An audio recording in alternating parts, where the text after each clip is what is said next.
Thursday, June 22nd, 2023. I know a couple of our colleagues are stuck in traffic on 95, but we're going to go ahead and get started this morning. And with that, if I can have Madam Clerk, if we could have a roll call, please. Commissioner Barnett. Here. Commissioner Baxter. Here. Commissioner Bernard. Here. Commissioner Marino. Here. Vice Mayor Sachs. Here. Mayor Weiss. Here. Commissioner Woodward. All right. With that, we are going to have our opening invocation and Pledge of Allegiance, and we have the pleasure of having Commissioner Bernard lead us. If you're able to, please rise. Father, help us to be sensitive to what is happening to those around us. Make us aware of concerns of others and guide us through the decision process that is before us today. Give us the strength and courage to do what is best for all those who comes before us. Amen. Amen.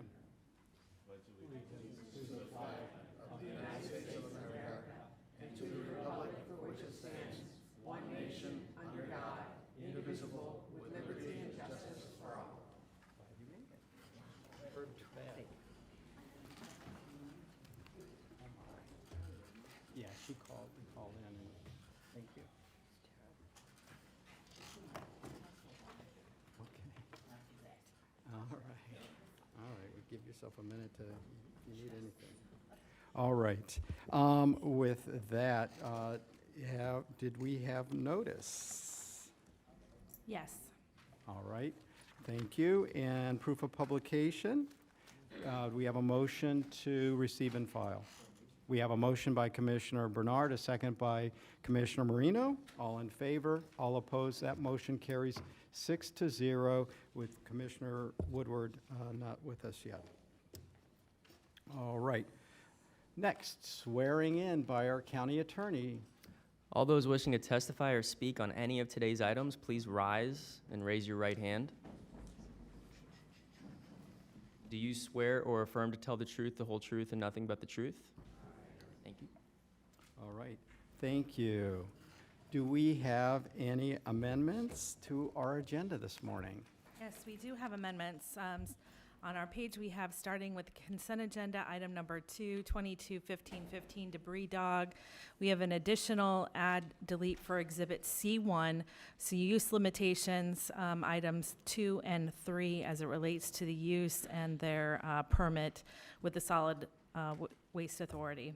On the regular agenda, item number 4, we have an amendment to use limitation number 1 to modify the date, and then an amendment to the Class A conditional use to correct the department heading.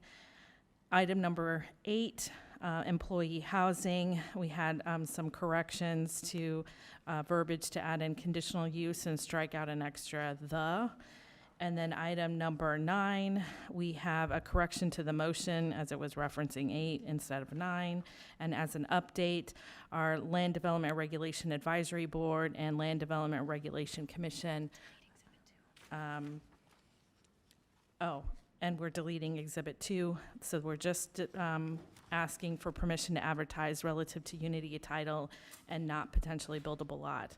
Our Land Development Regulation Advisory Board and Land Development Regulation Commission recommended approval of the Unity Title Exhibit 1 and found it consistent with the comprehensive plan with a vote of 10-0. All right. Thank you very much. All right. Do we have any postponements or remands or withdrawals to today's agenda? We have one item for postponement. I have the wrong agenda, sorry. No items on the postponement. Moving forward, sorry, Head Zoning Commission.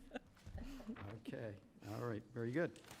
All right, next, we're moving on to the consent agenda. Do we have any cards on the consent agenda? No cards, okay. Motion to approve the consent agenda, Mr. Mayor. Okay, before we move, maybe we can we'll go through and see if anybody has any disclosures. We can start with Commissioner Baxter, and then we'll take your motions, Commissioner Bernard. No disclosures for consent. None, Mr. Mayor. None, Mayor. Commissioner Marino? Actually, I received an email from Matthew Barnes of WGI. Okay. On which item? I'm sorry. Consent agenda, item 2. On item 2, debris dog. Okay. And Commissioner Barnett? No, Mayor, no disclosures. All right, and I have no disclosures on the consent agenda. All right, with that, will you have, Do want to clarify, the clerk made the point, could we get a motion to adopt the agenda as amended? oh, sorry, good point. Mo- Before we move on, we have a To motion. adopt the agenda as amended. We have a- Second. We have a motion by Commissioner Bernard, a second by Commissioner Baxter. All in favor, all opposed. That motion carries 6-0. All right, now we'll take the motion on the consent agenda. We So have- moved, Mr. Mayor. And a second. We have a motion by Commissioner Bernard, a second by Commissioner Baxter on the consent agenda. All in favor, all opposed.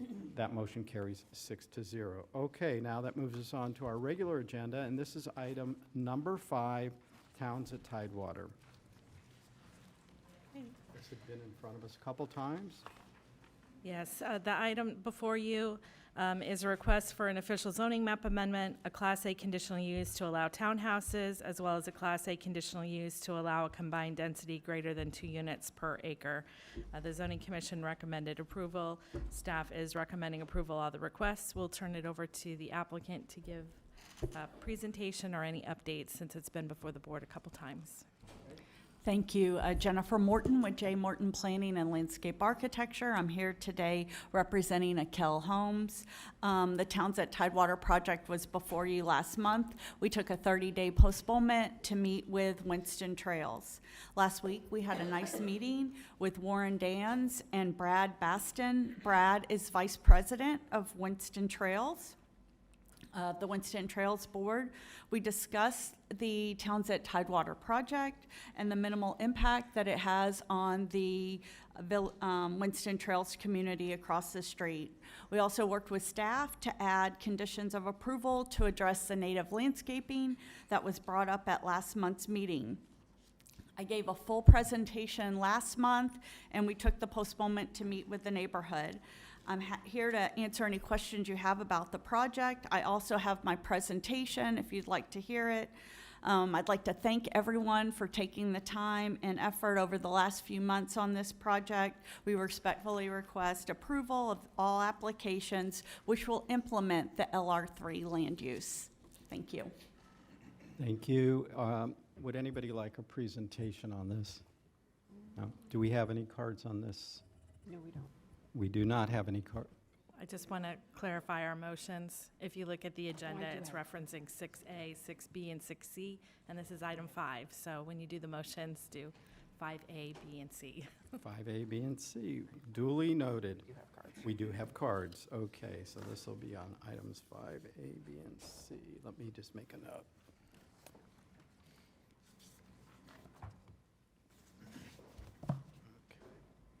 All right, let's go ahead and we will, does anybody have any questions before we open this up, and we'll move into public comment? Do you want to do disclosures? Oh, let's do disclosures on this. Thank you. All right, do disclosures on item 5.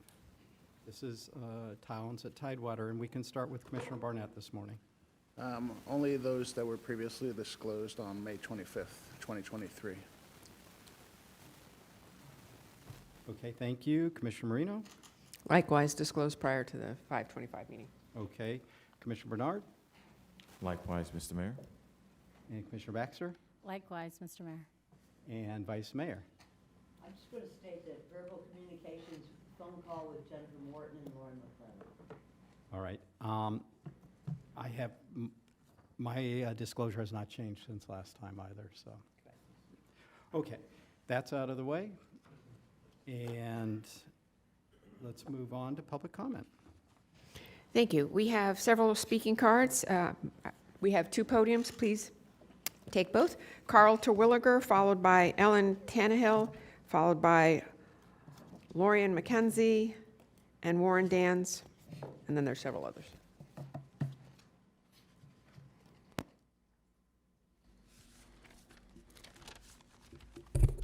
Okay, I'm Carl Terwilliger at 5782 Ranches Road. I have lived in this community since 1984, which is going on 40 years. I do not think, let me see, I do not think that this request is compatible with our community. I do not buy the excuse that, well, there's high density around us, therefore we'll fit in with that. We're not Winston Trails, we're not the townhouses to the east. We are a separate rural enclave. I raised my son with my wife on our 2.5-acre parcel. My own business was there, growing native plants. There are other people around me who have horses, mangoes, other nurseries, and they too enjoy this quality of life experience. We also provide services to the people around us without having to move out to the acreage. I think that every portion of our county should have preserved rural areas to provide these kinds of services to other people. We've talked about compromise with this developer. We haven't gotten anything from them. If they talk about a 30-foot buffer, well, the wall goes through half of that. Now we're talking 15 feet before we see another wall. I don't want walls. I want the lake on my side with the native vegetation to keep our wildlife happy on our side, so we don't have to see them. If they want to develop on half of their side, the north half along Hypoluxo Road, I'm fine with that. I really don't even care how many houses they put there. But I don't want to see it because it's not part of our community. So either they get to put in 1-acre lots along half of their property, the south half, or they put in the lake and the preservation area, the natural preservation area for us to look at. You're not mentioning to your future customers that there's horses and crowing roosters, about 10 of them every morning.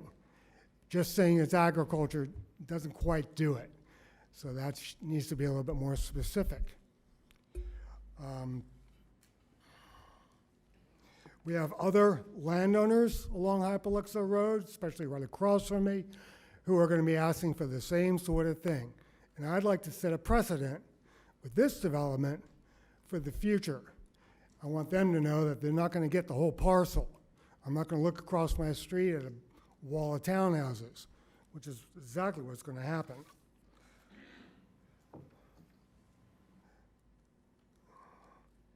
They say in your write-up, it will not affect the natural environment. I disagree with that. And I think that this requires Mr. Tilliger, can you mitigation. wrap this up? Okay, I got 7 seconds. Oh, you're over already. Oh, I'm over, okay. Thank you very much for your time. Thank you. Thank you. Miss? My name is Ellen Tannehill. Excuse me. I live at 6388 Ranches Road. I'm here to reiterate my opposition to this project as proposed. It was obvious after the meeting in May that you will approve this project.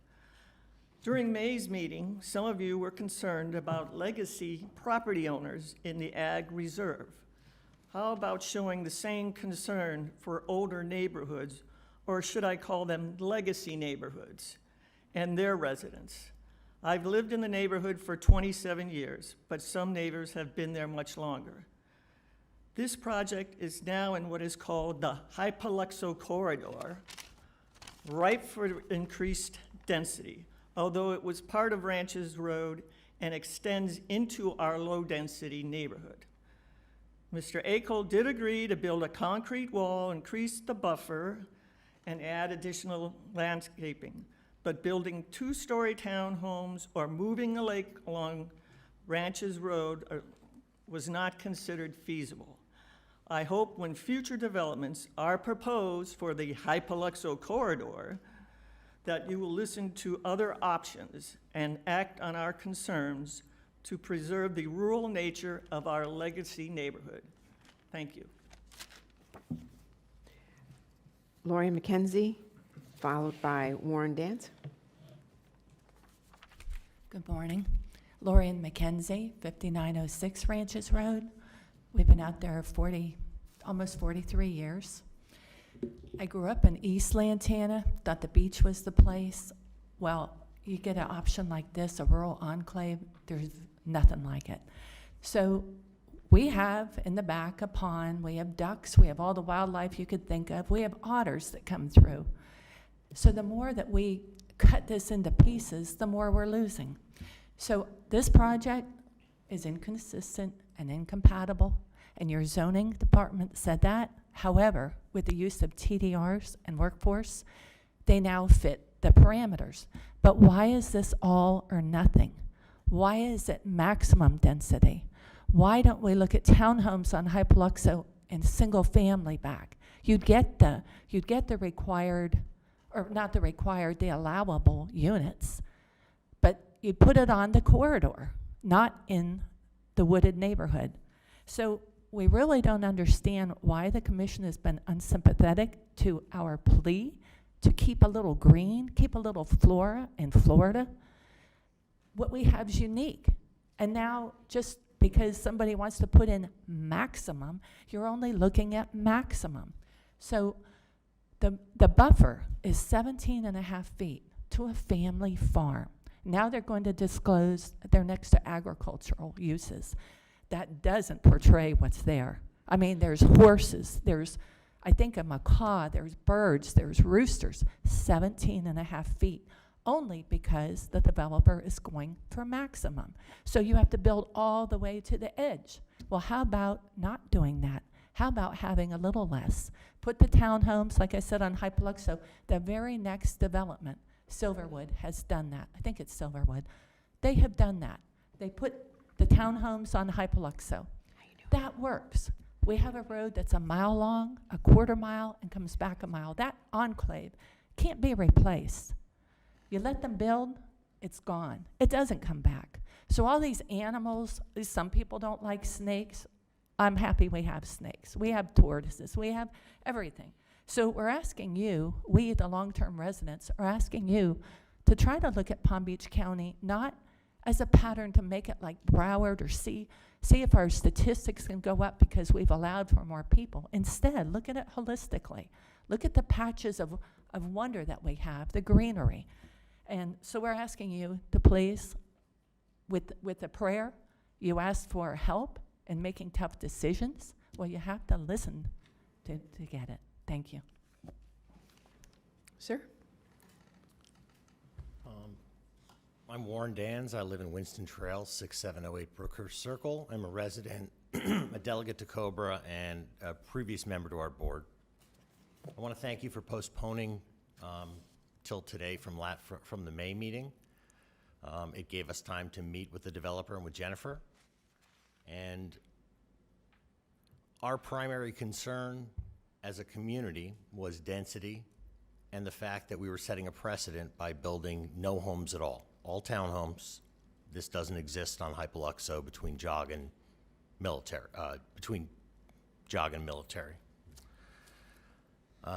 In the beginning of our meeting, after we got past the understanding from the developer that he is moving forward as is, no change in density, no change in housing style, I put that aside so we could have a productive meeting, because it doesn't help for me to say the same thing over and over. They then showed us the plan, which I've seen, and everything they designed. Brad, our vice president, and I both think they're going to build something very nice. It looks great. And this is not my board. My board didn't meet after this, so they haven't changed their position. They haven't made a new position. My primary concern is still the precedent we're setting by not building any homes. And we're having density that is 3 times higher than we are across the street and about 50% higher than everyone else on the street as a whole. When you take pieces of them, that doesn't represent each community.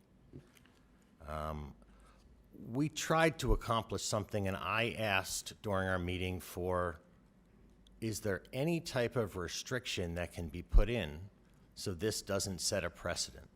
Maybe just for small scale, you can build all townhomes and have density at the maximum amount LR3 can provide with all the bonuses that are available. No one had a good idea for that, and the developer said he didn't want to hamstring any future customers he could have on the same street. So our primary concern in Winston Trails and mine is just the number of homes and how it's incompatible with the LR1 across the street and our LR3 that has a density of 2.4. The other thing I learned in that meeting that I didn't know previously, so the townhomes that are going to be workforce are rentals. That's new. I think that came out in the last meeting. The rest of the units, they said they haven't decided yet. So they're either rentals or for sale. I didn't know if you were aware of that. Thank you. The last three cards are Jennifer Thomason, Leslie Mandel, and Roxanne Ald.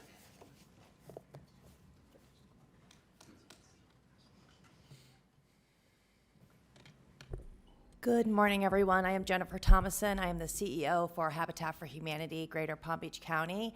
I'm here to speak in support of this project. We are always supporting anyone who is addressing workforce and affordable housing.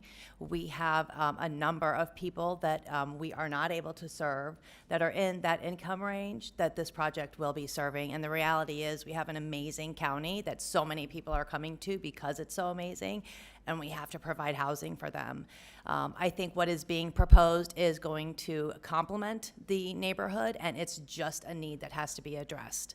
Although I know that they are rentals, it is still going to be able to possibly serve families that we cannot serve in that AMI. So I am in full support of this project representing affordable housing in Greater Palm Beach County. Thank you.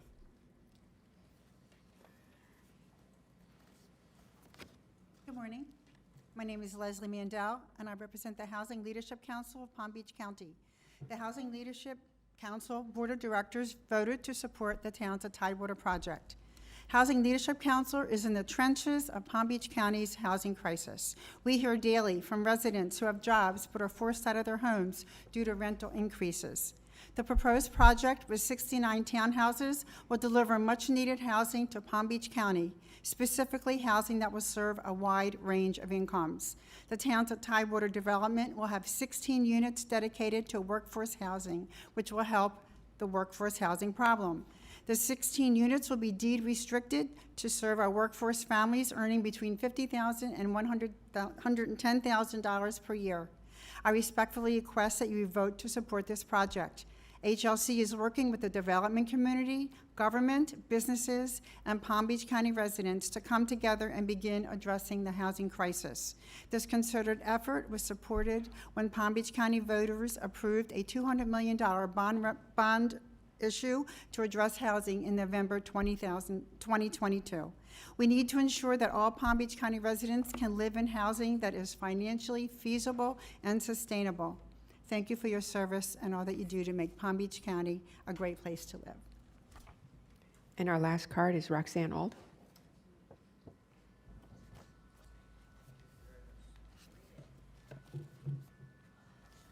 First off, I'm Roxanne Ald. I live at 5705 Ranches Road, which is right directly next to this project. What they're giving you here, 16 years, $100,000 income. I'll tell you what, it's going to be $5,000 a month for rental fees. This is not going to fit anybody for affordable housing whatsoever.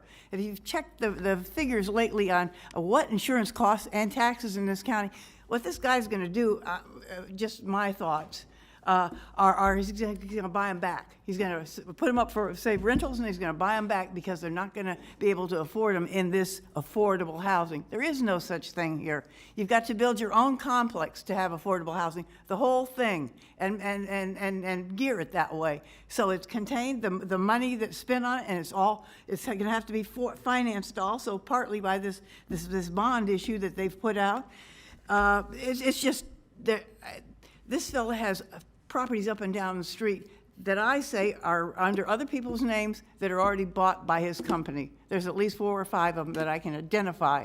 And he's going to put those over to the same thing as soon as it's going to be all high density all up and down our street. That's what he's going to do. That's according to my thoughts, from what I've figured out on paper. Other people have other thoughts, but this is what I'm saying. I've done some work in real estate, and I know, and some legal work, too. Now, we have a problem with TDRs also, as was witnessed last meeting we had. A lot of people were here that want to sell their land now because they have sold TDRs off on it, and now they're turning these TDRs on us, the landholders. They're selling it back to people to screw us on our land. It's not right. And I think you're facing a legal challenge to this whole setup, as in taking. This is a taking. This is where you all are going to have to hire attorneys for us to fight you on the way this whole program is set up. Some people in the Ag Reserve sold their land, the rights on their land. Some people didn't. I think this is going to identify who is able to do something with their land in the future. Well, the ones that sold their land, we paid for it. We're taxpayers. We paid for these TDRs in the first place for people to have them. Now they're turning them on us. Well, I think this is all wrong, and I think we're setting up right here for a real legal challenge on this thing, and I hope so. I know I'll be part of it. And what he wants to do, I have chickens and ducks and horses and every darn thing there is, and it makes noise at night, all night long. And you're going to put lights in this place, and you're going to hang it over my fence, and I have a 2-story house, so they're going to be looking in my window. This is wrong. You cannot put something like that in there. I live on 2.5 acres. This thing's going to be on little matchbook-sized places all over the place over there. We're going to be looking at each other, and it is not right. You cannot. We have a Boynton Beach Canal divides our enclave from everything else. Now we're separate. Thank you. Thank you. Wrong. We also have 2 non-speaking cards that are opposed. And with that, the end of our cards, Mayor. Okay, before we move on to Commissioner Baxter, I want to acknowledge and recognize Commissioner Woodward has joined us on the dais, and I need to ask for your disclosure on this item. Yes, thank you, Mayor. I did have verbal communication with Jennifer Morton, Lauren McClellan, and Alex Eckel, and no new emails since the last meeting. Okay, thank you. And then been advised that, does anybody from the public have any questions about Commissioner Woodward's disclosure? Okay, seeing none, we will move on. Commissioner Baxter, you are recognized. Thank you, Mayor. With this, I would like to take them, and normally we go through and approve A, B, and C. Mm-hmm. And I've had serious concerns about proximity, and we have seen just in the 6 months recently how mixing different lifestyles has been a problem for a lot of people. And 69 units on 9 acres is just, wow. And I feel the residents, I feel their concern, and it's been proven over the last few months. So on item number 5, I would like to make a motion to approve A and B, and if we need to handle it separately, I'd like to deny C. Or I can do that 3 different motions if you would like. I'm looking to council. Sure, if there is a split motion, it would be best to handle them separately. And also for the motion, if it is seconded, to deny, if you could please clarify which standards you believe that they failed to meet for the conditional use. And staff can go through the standards if you'd like to. Well, let's. So can we just handle A and B first? Yeah. Motion to approve? Sure. Okay, so we have a motion. You want to make a motion on item A? A and B. Actually, I'm sorry. I think it's probably best that we handle them holistically, because if you approve A and B, I'm not sure that those would be effective or useful without C. Okay, can we, wait, let me just ask staff, can you please, because I'm trying to find this on my agenda, can you please go over A, B, and C? Sure. The motion for item A is the official zoning map amendment. This rezones the property from agriculture residential to single-family residential for the whole 9.24 acres, and staff has included a cause, which is conditions of approval that are indicated in Exhibit C1. RS is consistent with the LR3 future land use that you changed to.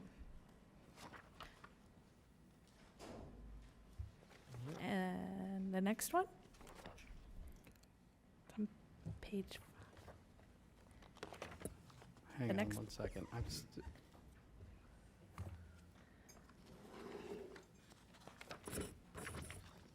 All right, I'm still, what page are the, what page? Page 5 of the agenda, Page 5. and Oh, it, of the agenda. yeah. five And of Mr. the Mayor, actually, agenda, if we item could just 5. back up, I think for purposes of due process, giving the applicant an opportunity to rebut anything that may have been said Okay. while you're looking into that.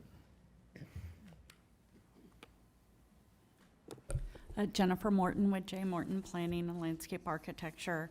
I feel like we've done a lot of work on this project. We have we've met with residents, we've met with the community. I have a excellent client that has a proven track record of delivering quality housing. This location is along the Hypoluxo corridor. It is consistent with all the projects that are along Hypoluxo Road, townhouse, both product type townhouse as well as density. We're at 7 units to the acre. So we will continue to work with the residents, providing the native landscaping. They asked for the wall, we gave them the wall. We have a great project, and I just hope that that you can see that, and that that townhouses are compatible with single family. I know that question has been asked before, and our townhouse product is a 2-story product. Single family homes are 1 and 2 story. There is compatibility, and we look forward to working with Housing Leadership Council, the residents, the community of Palm Beach County, the business owners to help address this housing crisis, but we have to build some houses, and we have 16 workforce housing units on this project. So, thank you. All right. Okay, I want to go back to Commissioner. Okay, so you're going to come off? Okay.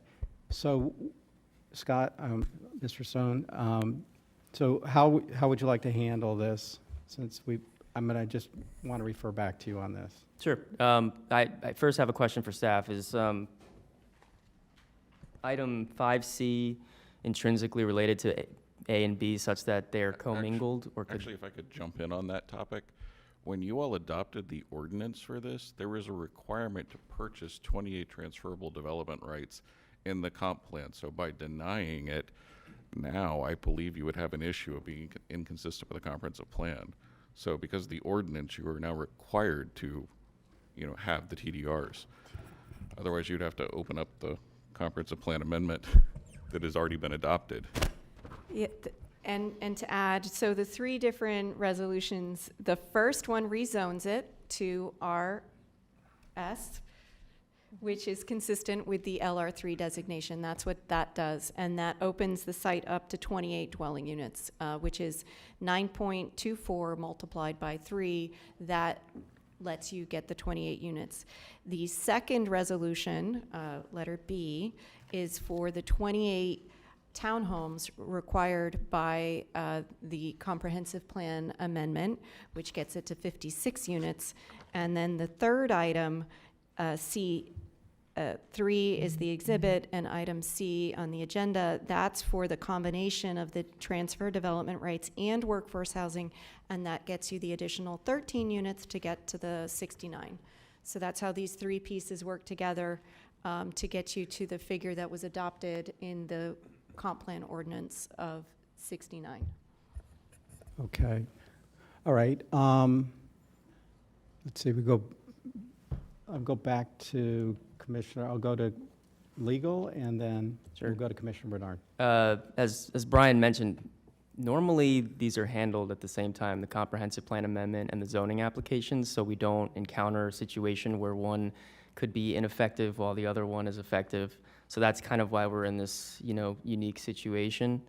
I believe if the conditional use to allow the bonus density were denied, then that would make the comp plan ordinance essentially impossible to impossible to satisfy the requirements. And so there would probably be some subsequent amendment, either county initiated or by the applicant, to change the land use back to something more appropriate.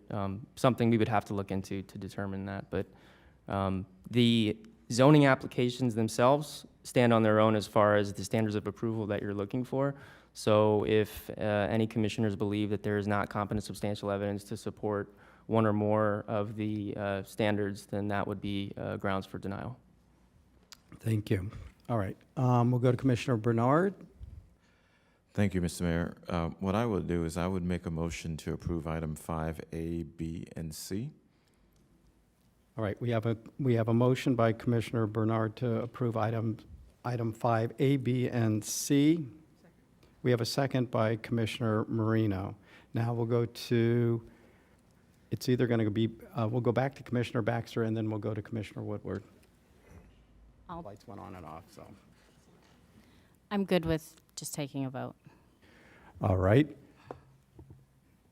Now, I need to do this correctly, so are you asking to call the question? No, she's just saying she's just going to Okay, wait for the vote. all right, all right. Want to make sure I handle this by Robert's Rules of Order. Okay, Commissioner Woodward. Yes, thank you, Mayor. Sorry for my tardiness this morning, bad traffic. Just for my own clarification, we are not giving any concessions outside of what the plan allows as far as the density. They are going through the process to purchase the TDRs and use the workforce density bonuses, right? That is correct.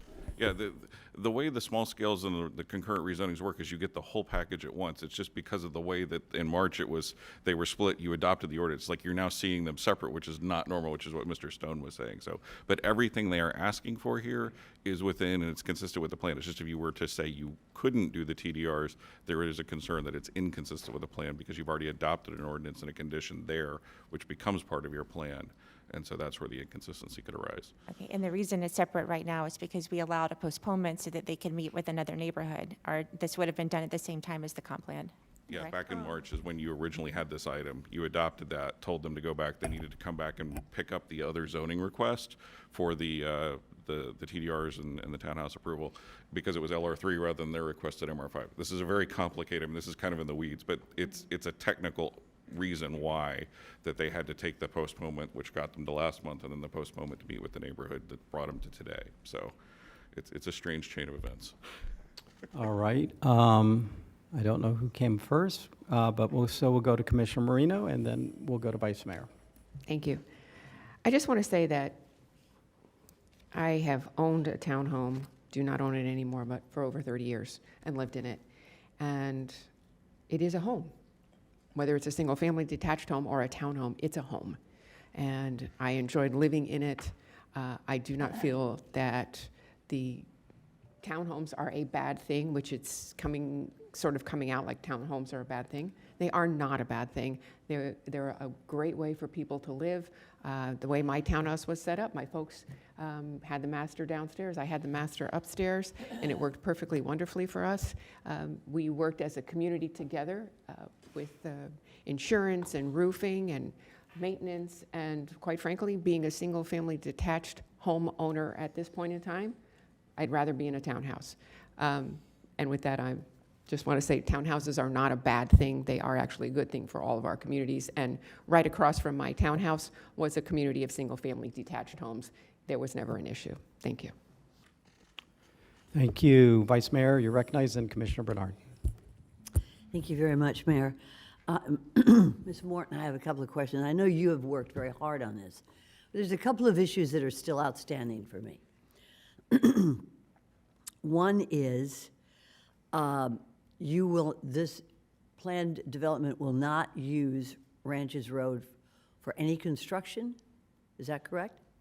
That's correct. We don't have an access on Ranches Road. We won't use it for construction. We do have a fire connection that You was have an exit, emergency exit off of emergency, and we Ranches have Road. a opaque gate so you can't see into the community. Now, secondly, what will be abutting Ranches Road to impact visually the folks who live on acreage on Ranches Road?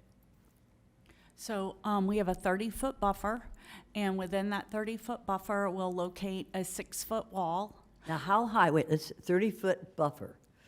Is that a brim, or what is this, a landscape buffer? Yes, that's a landscape buffer. And how high are the townhouses that will be overlooking Ranches Road? They are 2-story townhouses. How, do we know, 2-story could be pretty short, or 1-story could be very, do you have the number of feet that are those townhouses that will be looking over Ranches Road? Typically, I don't have the actual elevation for this, but townhouses, 2-story townhouses, typically 24 feet to the midpoint on the roof. Okay, so can you assure us today that the balconies on these townhouses are not going to have visual access to livestock or people living off of Ranches Road? I do not think we will have any, will we have any balconies? Balconies on the back?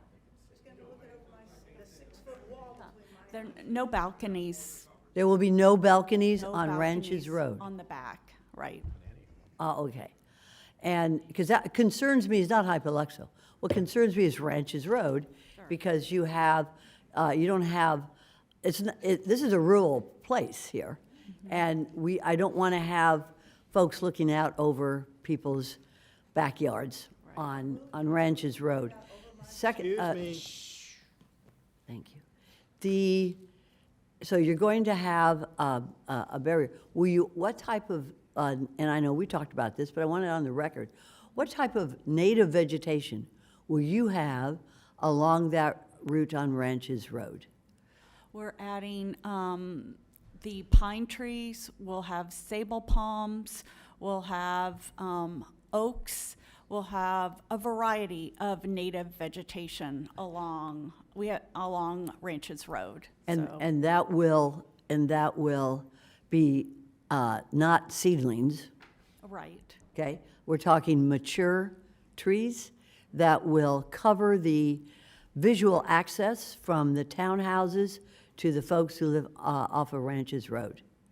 Typically, you install the vegetation, you need to give that an opportunity to grow. So you don't put it in so that it has no opportunity to grow. But, I do want these trees to grow. yes. Okay, Uh-huh. but I have experience where seedlings come in and they're about, at 14, 16 inches high. So what I want to be sure, and the reason for this line of questioning, is I want to be sure that the folks who are living in these townhouses can't look out their balconies or their windows and see their chickens or their horses or their folks living in. Can I have that assurance? We will provide a lush landscape buffer with native vegetation. I understand, Jennifer. I just want to be sure that it will cover the visual access to the folks living across from Ranches Road. After about 5 years, 3 to 5 years, you will not see any homes, is what the applicant is saying. Okay, and then another item is, I read where you get a waiver on the recreational, so what you're gonna have for recreation of these workforce housing, and you know where I'm going, because I'm a stickler on this. You have a mulch trail around the lake. Now, what are the kids gonna play when they're out there in the workforce? Do we have a basketball court? We have a pool, cabana bath, clubhouse, and we have a child care room for the kids. Good. You know I was going there. Yes, yes. Thank you for the childcare. Thank you. Okay. Streetlights. Will there be streetlights on Ranches Road? Because we're looking at 3 to 5 years for these trees to grow. Could you assure us that there will be no streetlights that will impact the folks who live on Ranches Road? We will not be providing any street lights on Ranches Road, none. Okay. Thank you, Ms. Morton. Thank you. I have no further questions. Thank you. Commissioner Bernard, you're recognized. Thank you, Mr. Mayor. I made a motion today to approve this item And just want to really thank the residents for being here to express their concerns regarding some of the townhomes and regarding their concerns regarding affordable housing. My assistant who works for me lives in Silverwood Estates. And that's pretty much, I think, maybe not too far from this neighborhood. And she lives in a townhome, and it was a workforce townhome that she purchased.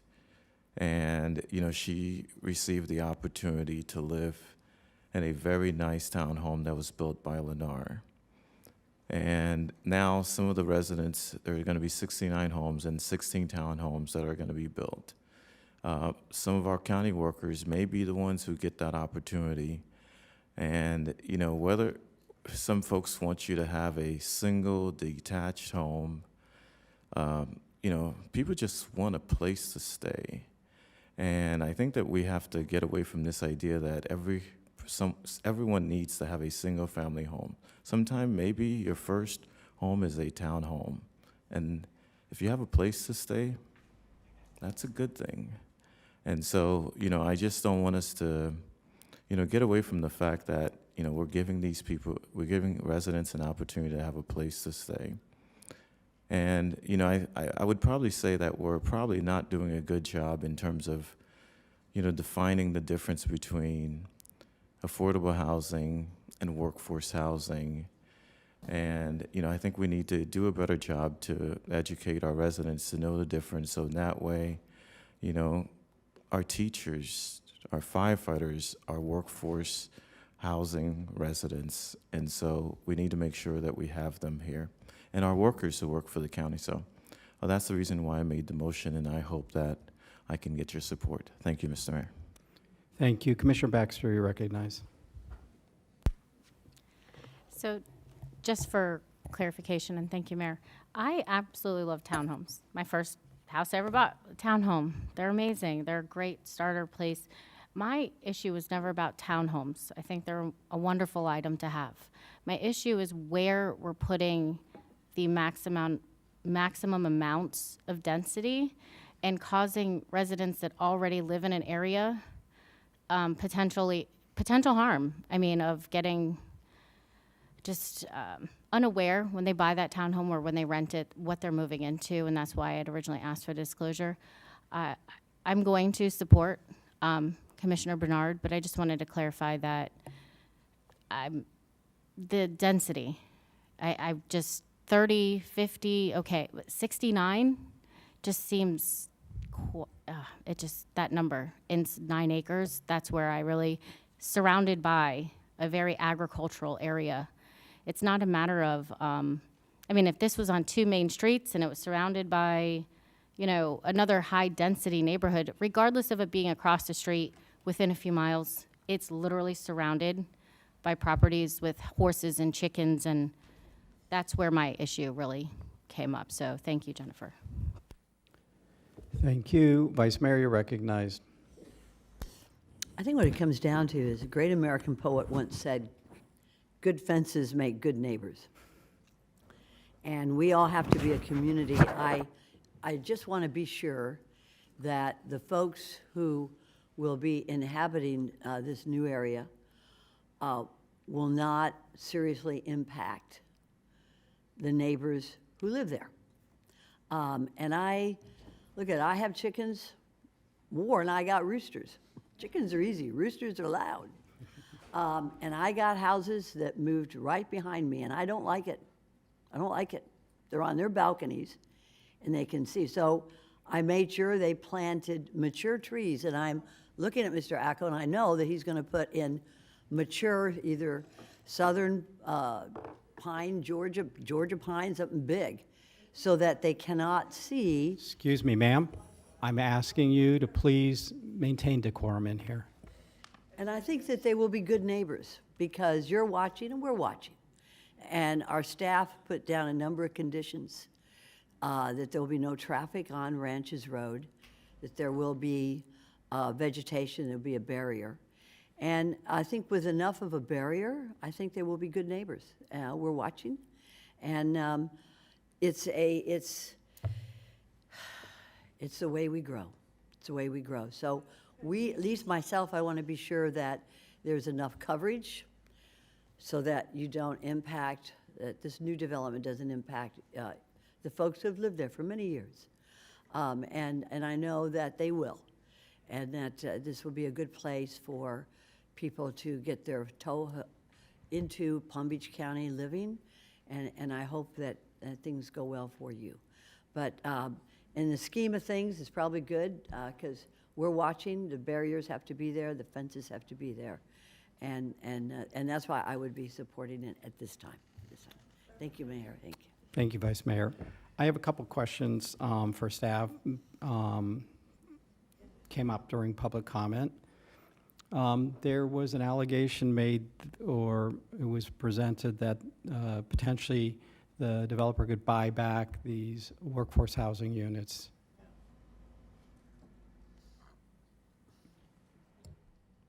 I'm not sure what that is in reference to, because the ones that asking you. the workforce ones that they'll have as rental, he will own them. So I'm not understanding that comment on buying back, but any for sale. Is it prohibited? Well, for sale ones, if for sale unit, if the developer built a for sale unit, offered it for sale, it was purchased, it's bound by the restrictions in the workforce housing program, so the development can't buy it back. But he will, I imagine, retain ownership of the ones that he's renting for workforce housing. But there's no way, those are deed restricted, those units. Correct. For, is it 30 or 50 years? Brian, one is 15 years and one is 30 years. Oh, we're getting another legal opinion. So the rental units are restricted for a period of 30 years. The for sale units are restricted for 15 years. It's deed restricted. And there'll be a covenant recorded on the property as well. So any subsequent purchasers will be fully aware of these restrictions. Okay, well, while you're there, maybe this is a question for you. There was comment made that the county buys the TDRs? The way the TDR program works, the county's TDR program, is the development rights come off of conservation lands, county-owned lands. There are such things as private TDR transfers, but we almost never see those. I think we've seen one in like 25 years. But as far as the way our TDR program works, it's county land. We've already owned the land. We remove the density. We then place the units in the TDR bank, and then a project comes through. It then designates as a receiving area through your action, and then they get the units. So if there's an acquisition cost to the county, it's through acquiring the land. So I'm not aware of any other cost like that.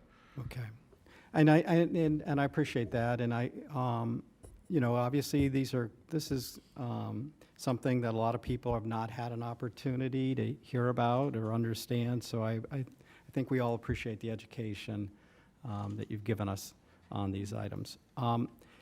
As a district commissioner, I will tell you that I had and still have deep reservations about this project. I've been out to the community. It is beautiful. There's beautiful properties as you go south of Ranches Road.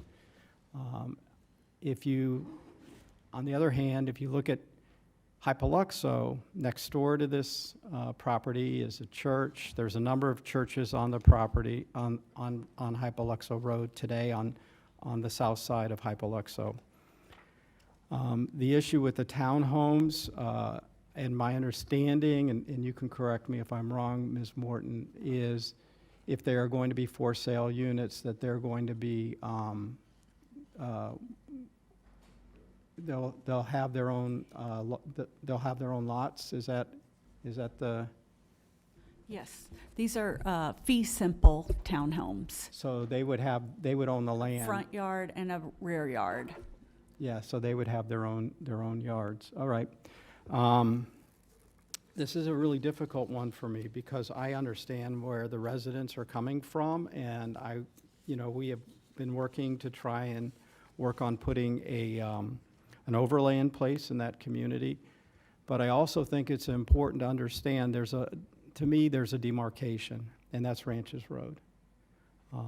And that in developing, if there's a way to segregate what's being developed off of Hypoluxo and keep it out of south of Ranches Road, then I think that's what needs to happen. But I also understand that you're going to develop differently on Hypoluxo than what you would do in the rural enclave that's behind it. I wish we could have come up with a plan that had less density. I wish we could have come up with a plan that moved or at least part of the retention to the south side of the property. I know I did my best to try and see if we could do that. That's just not an option in order to be able to get the type of number of workforce housing units that we all know that we need.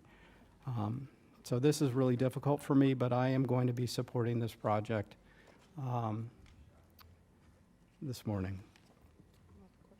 So with that, I think there's no other lights lit. We can go ahead. I don't know if we need to do a voice vote or if we're ready to we can just take a vote on this. So let me just see. All in favor? Any opposed? We have one. Motion carries 6-1 with Commissioner Barnett opposed.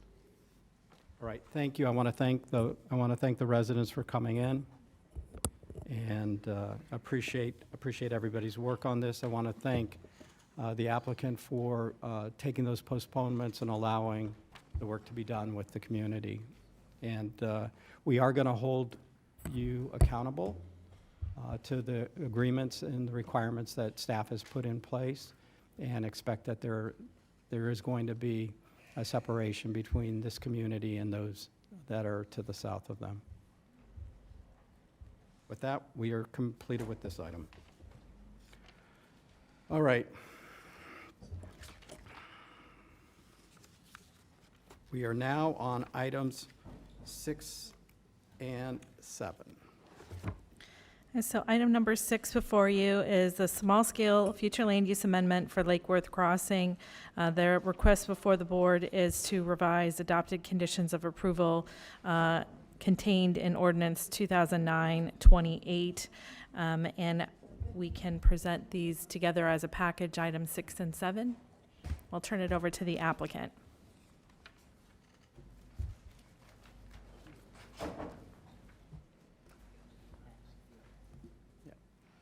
It's the right thing. Do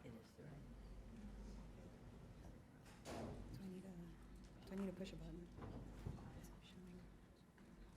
My mom lived in a townhouse for 30 years. I don't think it's a townhouse, but it could be a two-story. Sorry. It's changed. Okay, where are we now? We are at 6 and 7. 6 and 7, This is okay. Lakewood. Good morning. I'm Lauren McClellan with J. Morton Planning and Landscape Architecture.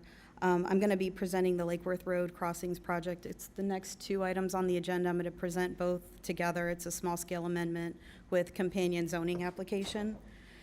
And with me this morning, I have Carlos Cardozo with DTI as the architect for the project, as well as Stephanie Guerra with Kimley Horn, who's the traffic engineer for the project. So the 9.34 acre property is located on the south side of Lake Worth Road, west of the Florida Turnpike. You can see from this aerial that the subject property is really one of the last properties within this stretch of Lake Worth Road to obtain zoning approvals and start building. The request before the board are a future land use amendment to amend the conditions of approval, basically to delete the mixed-use related design conditions, to allocate a proportionate share of the approved square footage to this property, to delete conditions that require the property to be developed as a lifestyle commercial center. We're retaining the commercial high future land use designation. Also before the board is a rezoning to MUPD to be consistent with that commercial high future land use designation, as well as a Class A conditional use for the hospital, and a Type 2 waiver to allow the 24-hour operation of a hotel within proximity of residential, which is to the south within the Polo Gardens project. So before I get into the specifics of the specific request before the board, I just wanted to provide some history of the West Lake Worth Road Neighborhood Plan. So this plan was created and officially recognized by the county in 2009. The plan was developed by the existing residential communities along the corridor in order to ensure that the large tracts of polo vacant land, you can't really see it on there, but it was all polo fields and vacant back in 2009. But they wanted to ensure that these properties were developed consistent with the neighborhood and at a density and intensity that would really serve the existing residents of the community as well as the future residents coming into the area. So to zoom in kind of where I have the little clouded area, you can see the site there located and highlighted in yellow. It is within the neighborhood plan that's designated as commercial. So now to give you just a little bit more history regarding the prior comprehensive plan amendments that were adopted that impact this property.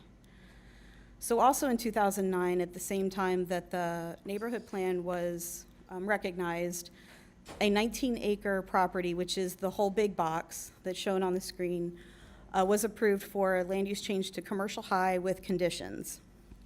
Subsequently, in 2018, which is the west, I'm going to use the word half loosely, the west half of the portion, it's a little bit less than half.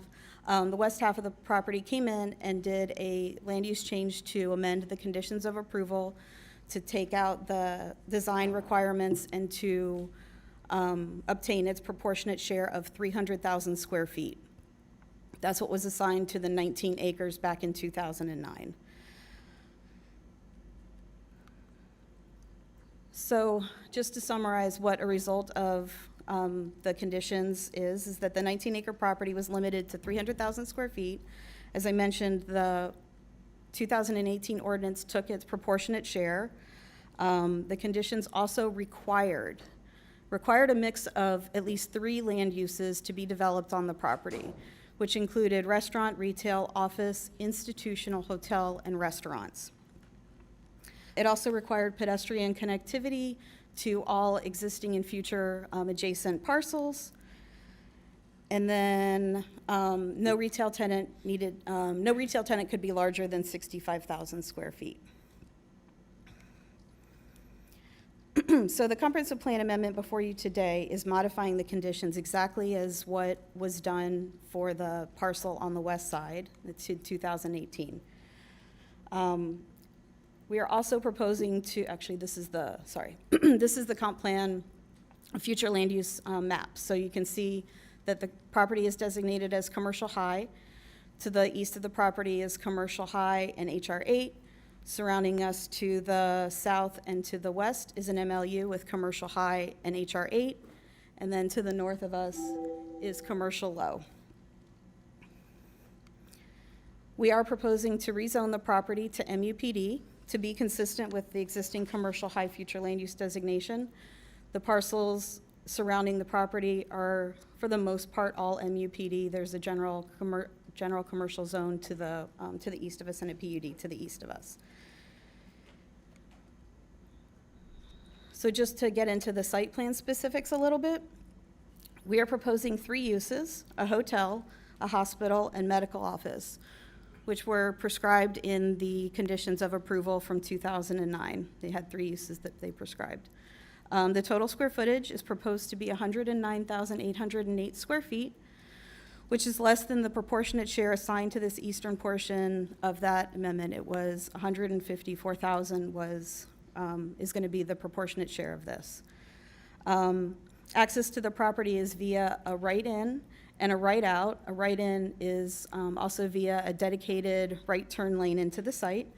Access is also in 2 locations proposed on Hooks Road, as well as cross-access to the Polo Gardens project to the west and to the south. The buildings are all set back approximately 175 to 200 feet from Lake Worth Road. The total FAR of the project is 0.27, and the maximum building height of 3 stories is consistent with the Polo Gardens project that is to the south and to the west of the property. So we know that many residents are here today. Our office has had prior discussions with the Lake Worth Road Coalition and most recently held meetings with the Summer Chase HOA. Our office helped to also coordinate a meeting between DOT, the County Traffic Division, and Summer Chase on May 24th. The main concern that's been raised by the residents of Summer Chase has been related to this intersection. You can see it clouded kind of at the northwest corner of our property. So this is Summer Chase's access to Lake Worth Road. I'm going to zoom in with our site plan. So right now, Summer Chase has access to their community via a full median exit and entry. They have a right in, a right out, a left in, and a left out. DOT is currently in process right now to do some roadway modifications for Lake Worth Road. This has been in the process before our project. And so what they are proposing to do is to allow right in, right out, and only allow a left out for the residents of Summer Chase. You can see that our access is further to the east. We have a right in, right out. They do not align. And so then I just kind of want to talk about access in general. So I'm going to go back to the master plan a little bit.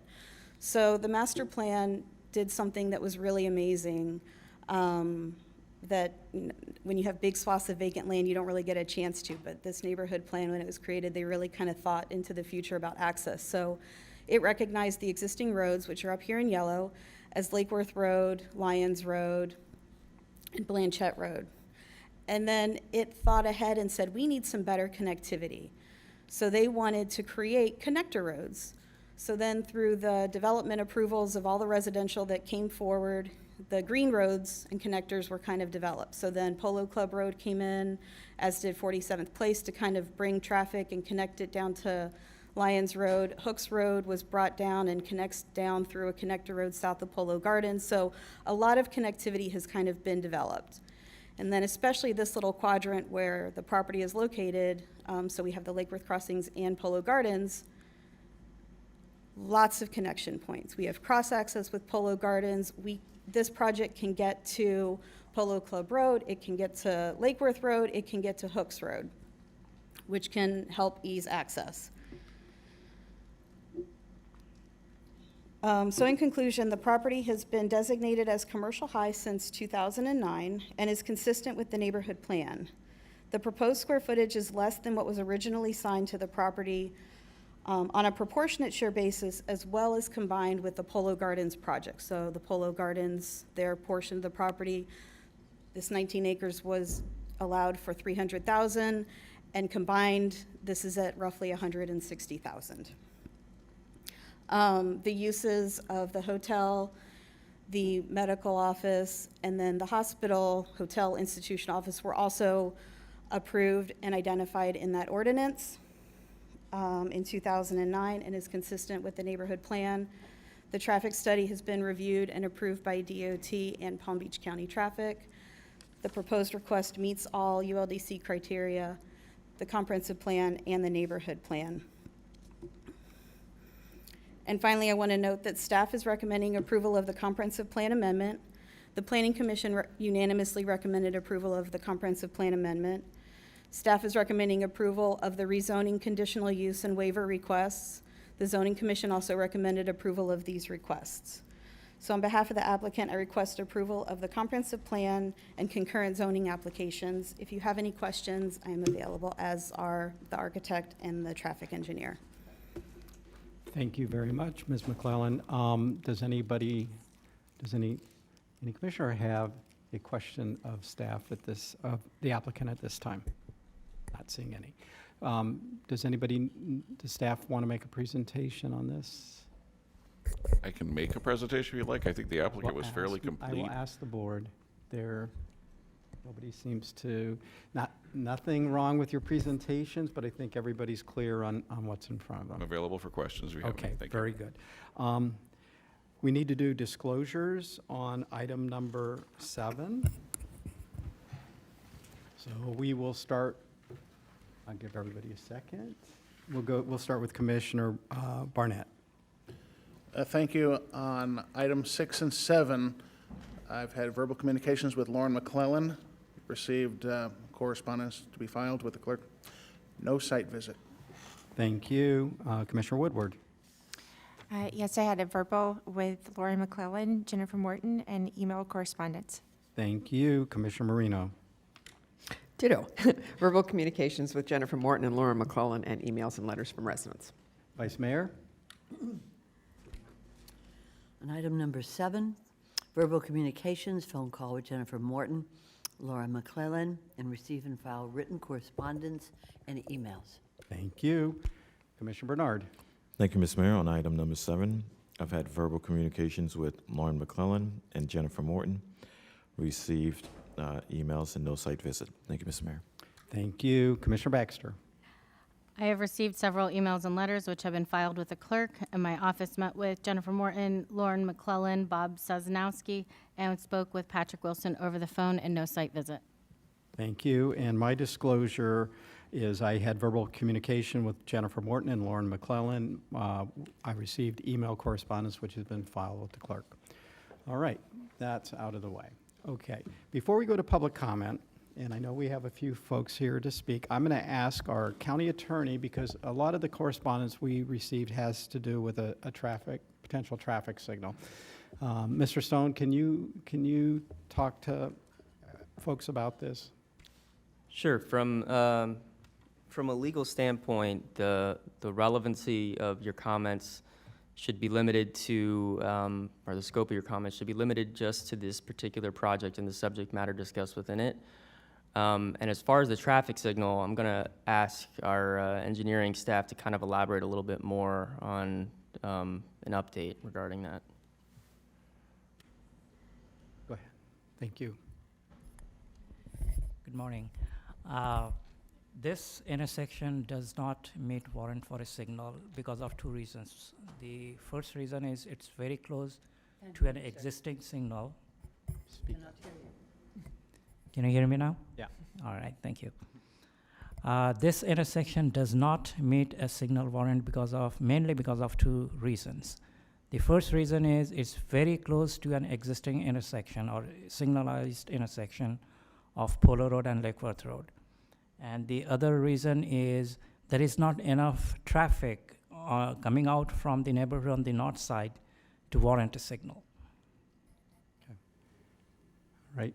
So as we move into this, so I'm going to ask you, as you're making your comments this morning, and we're delighted to have you here and to listen to them, that you limit them to what's in front of us today, which is not a traffic signal. That it's not anything we can contemplate, and so I ask you refrain your comments from that. And with that, Commissioner Baxter, you have your light on. Go ahead.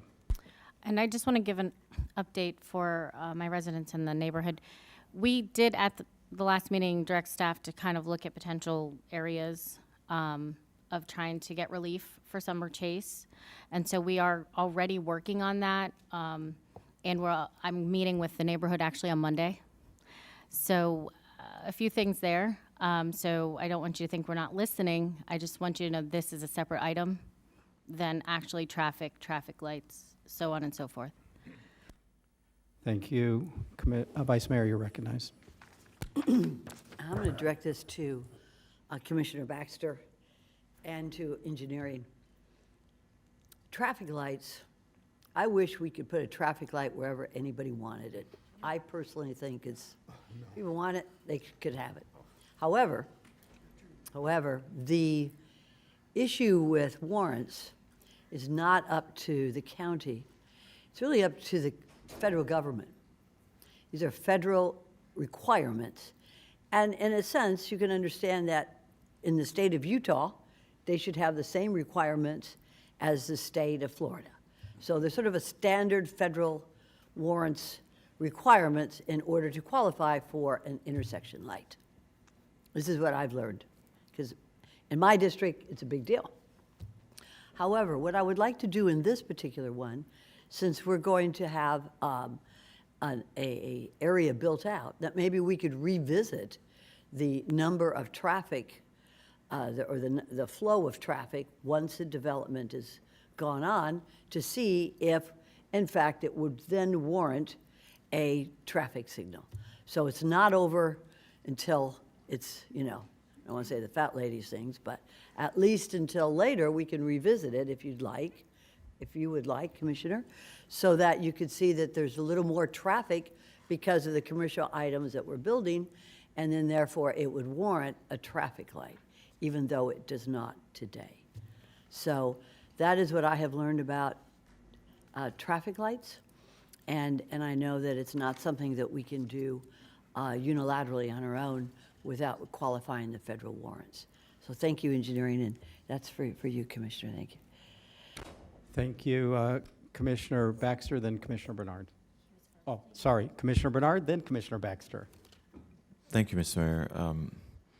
Regarding the current configuration of the egress of the residents right now, I'm told that that's going to be changing. Is that correct?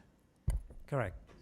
And is there anything that we can do to keep, what it is right now, so in that way for it not to be changed by FDOT? No, actually, we need the westbound left turn into Polo Road extended because there will be heavy traffic for that movement. To extend that westbound left turn lane into Polo Road, this turn lane, the eastbound left turn lane into the community needs to be closed. But why is it that the residents are being punished? It already exists. And so what can we do to fight against that, to just keep it the way it is? It's we are thinking about the, entire Lake Worth Road corridor. We are not thinking about just one community. It's for the greater good of the entire, traveling public on the road. So the residents who are already using that road, you're not thinking about them? No, they will have opportunity to go into their community. Just they have to travel a little bit to the east and then make a U-turn. Or they can also come out of their driveway and make a right turn and then make a U-turn at the Polo Road signal.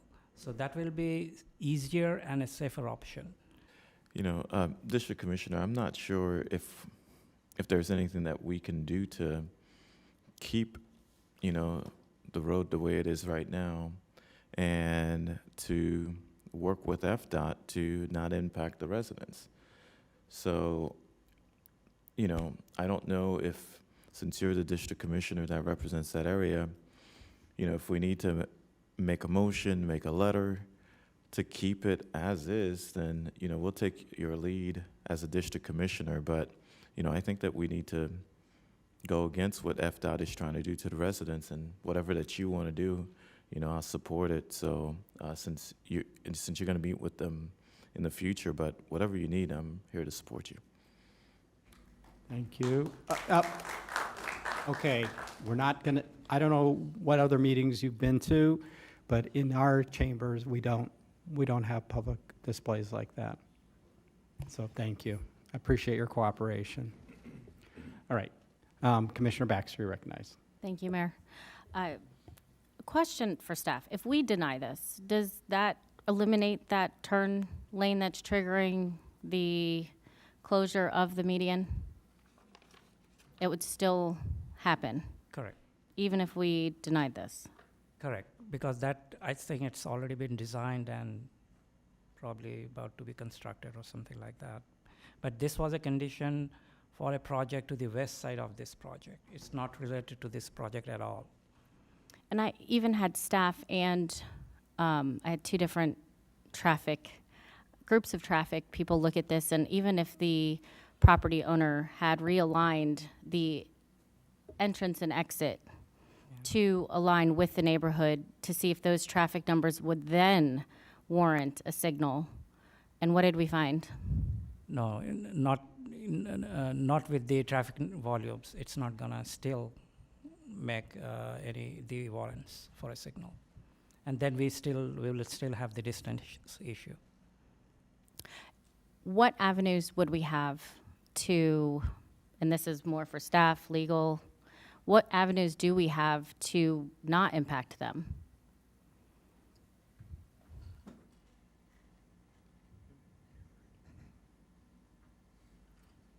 So I think certainly the planning for this has been going on for a number of years. We've interacted with FDOT a number of times. Boards going back about a year or so, raised the concern. We've shared that with FDOT. What this is resulting from is a lot of the development that's occurring on the south side that has been occurring for the past 10 years. So if I remember correctly, we've got longer turn lanes to enter, to move southbound into the thousands of units and the, abundance of non-residential square footage. As part of that, the need to be able to stack more cars that are moving into the new development. This is kind of that resulting piece. As they needed to do it, it interfered with that cross point where the access exists now coming out. I don't know what's left to be done. There have been a number of interactions with FDOT on this. I don't know what other, I think we've expressed that, shared that, had as many discussions as possible, understand the change of traffic pattern that will evolve for the residents, totally get that. I think FDOT's reacting to, just a lot of intensity that's occurred over the past 8-10 years in this area. I liked where Commissioner Bernard was going with this, so if it's okay with you, Mayor, I'd like to let him speak. Sure. Mr. Mayor, I think that what we should do is basically do a motion to, ask FDOT to redraw this so now it doesn't impact the residents. I don't know how we can do it legally. That's why we have the lawyers. And Mr. Rudder, that's what we want to do, figure out a way for FDOT to redesign this road so now it doesn't impact the residents. So how can we do it? You tell us and we'll make it happen. Certainly take your direction if the board wanted to pass, express the point and the perspective. Absolutely, we can share that with FDOT. I just don't know exactly where they are. This has been ongoing with them for a long time now, but we would immediately share that with FDOT. And I think that it's better for us to just do a motion, so in that way Fine. we're not sending in an express. It's just do a motion that says exactly what we want. So in that way, they're not saying like, oh, well, this is the board that's expressing this. We're going to do a motion. I'd like for us to do a motion. The attorney, if you want us how to. Well, you want to work on that, and let me get Commissioner Woodward had her light on for a while, and while you work on. I mean, I can speak to that right now. If there's, as far as what the motion looks like, that would be a pretty vague direction to have staff reach out to FDOT and according to your direction. But as far as the timing, I think we're in the middle of this zoning application, so at the very least, save the motion until the end of when all the other motions are being done, or even separately afterward. Mr. Mayor, I'd prefer we just get the motion out of the way, and because it's got nothing to do with this project. Okay, I just want to, I'll look to the applicant. Do you have any objection if we handle this right now?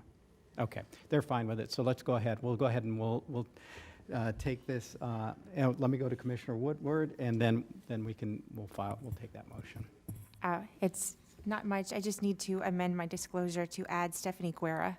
Apologize. Very good. And I will second Commissioner Bernard's motion. Okay. I didn't know I'm making the motion, Oh, but well, it it was your sounded like motion. it. What he said, I move to.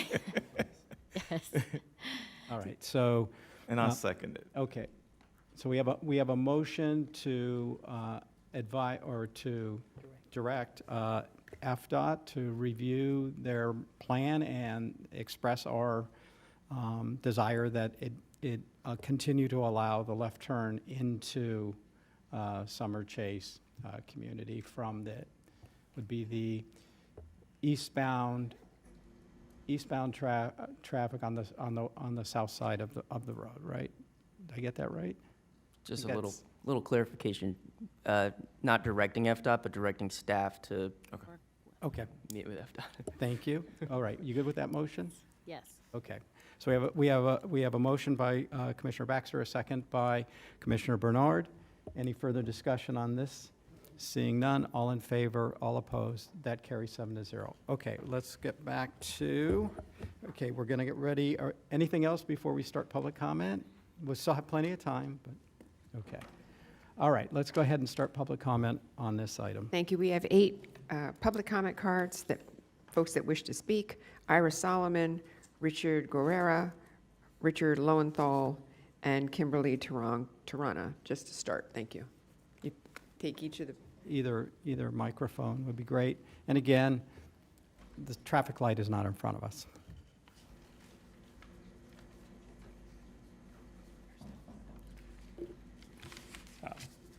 Good afternoon, and thank you, everybody on the commission to listen to us. My name is Ira Solomon. I'm a resident of Summer Chase, 3710 Springcrest Court.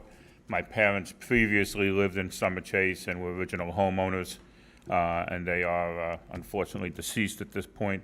The approval of multiple developing projects on the Lake Worth Road corridor, has had a cumulative impact on our community. I mean, it's great to look at one project and say, okay, well, they're only going to be 200 homes, or they're going to be 300 homes, or we've got a high school that's a mega high school that's being built on Lyons that's opening in August, okay, that will impact us. But we really have to look at the cumulative impact, on our community, and the indifference to the taxpayers of Summer Chase that have spent close to $30 million over the numerous years that we've been there, into Palm Beach. They mentioned the site study of 2009, but no one certainly at that time envisioned the traffic nightmare that the overdevelopment is causing. The gentleman here mentioned a few minutes ago talking about, well, they can go and make a U-turn here, they can make a U-turn here. I mean, imagine living in your community. Imagine your grandparents living in that community, okay, that are in their 80s or 90s that are trying to navigate an exit out of Summer Chase where they have to cross over 3 lanes of traffic to be able to even make a U-turn into oncoming traffic.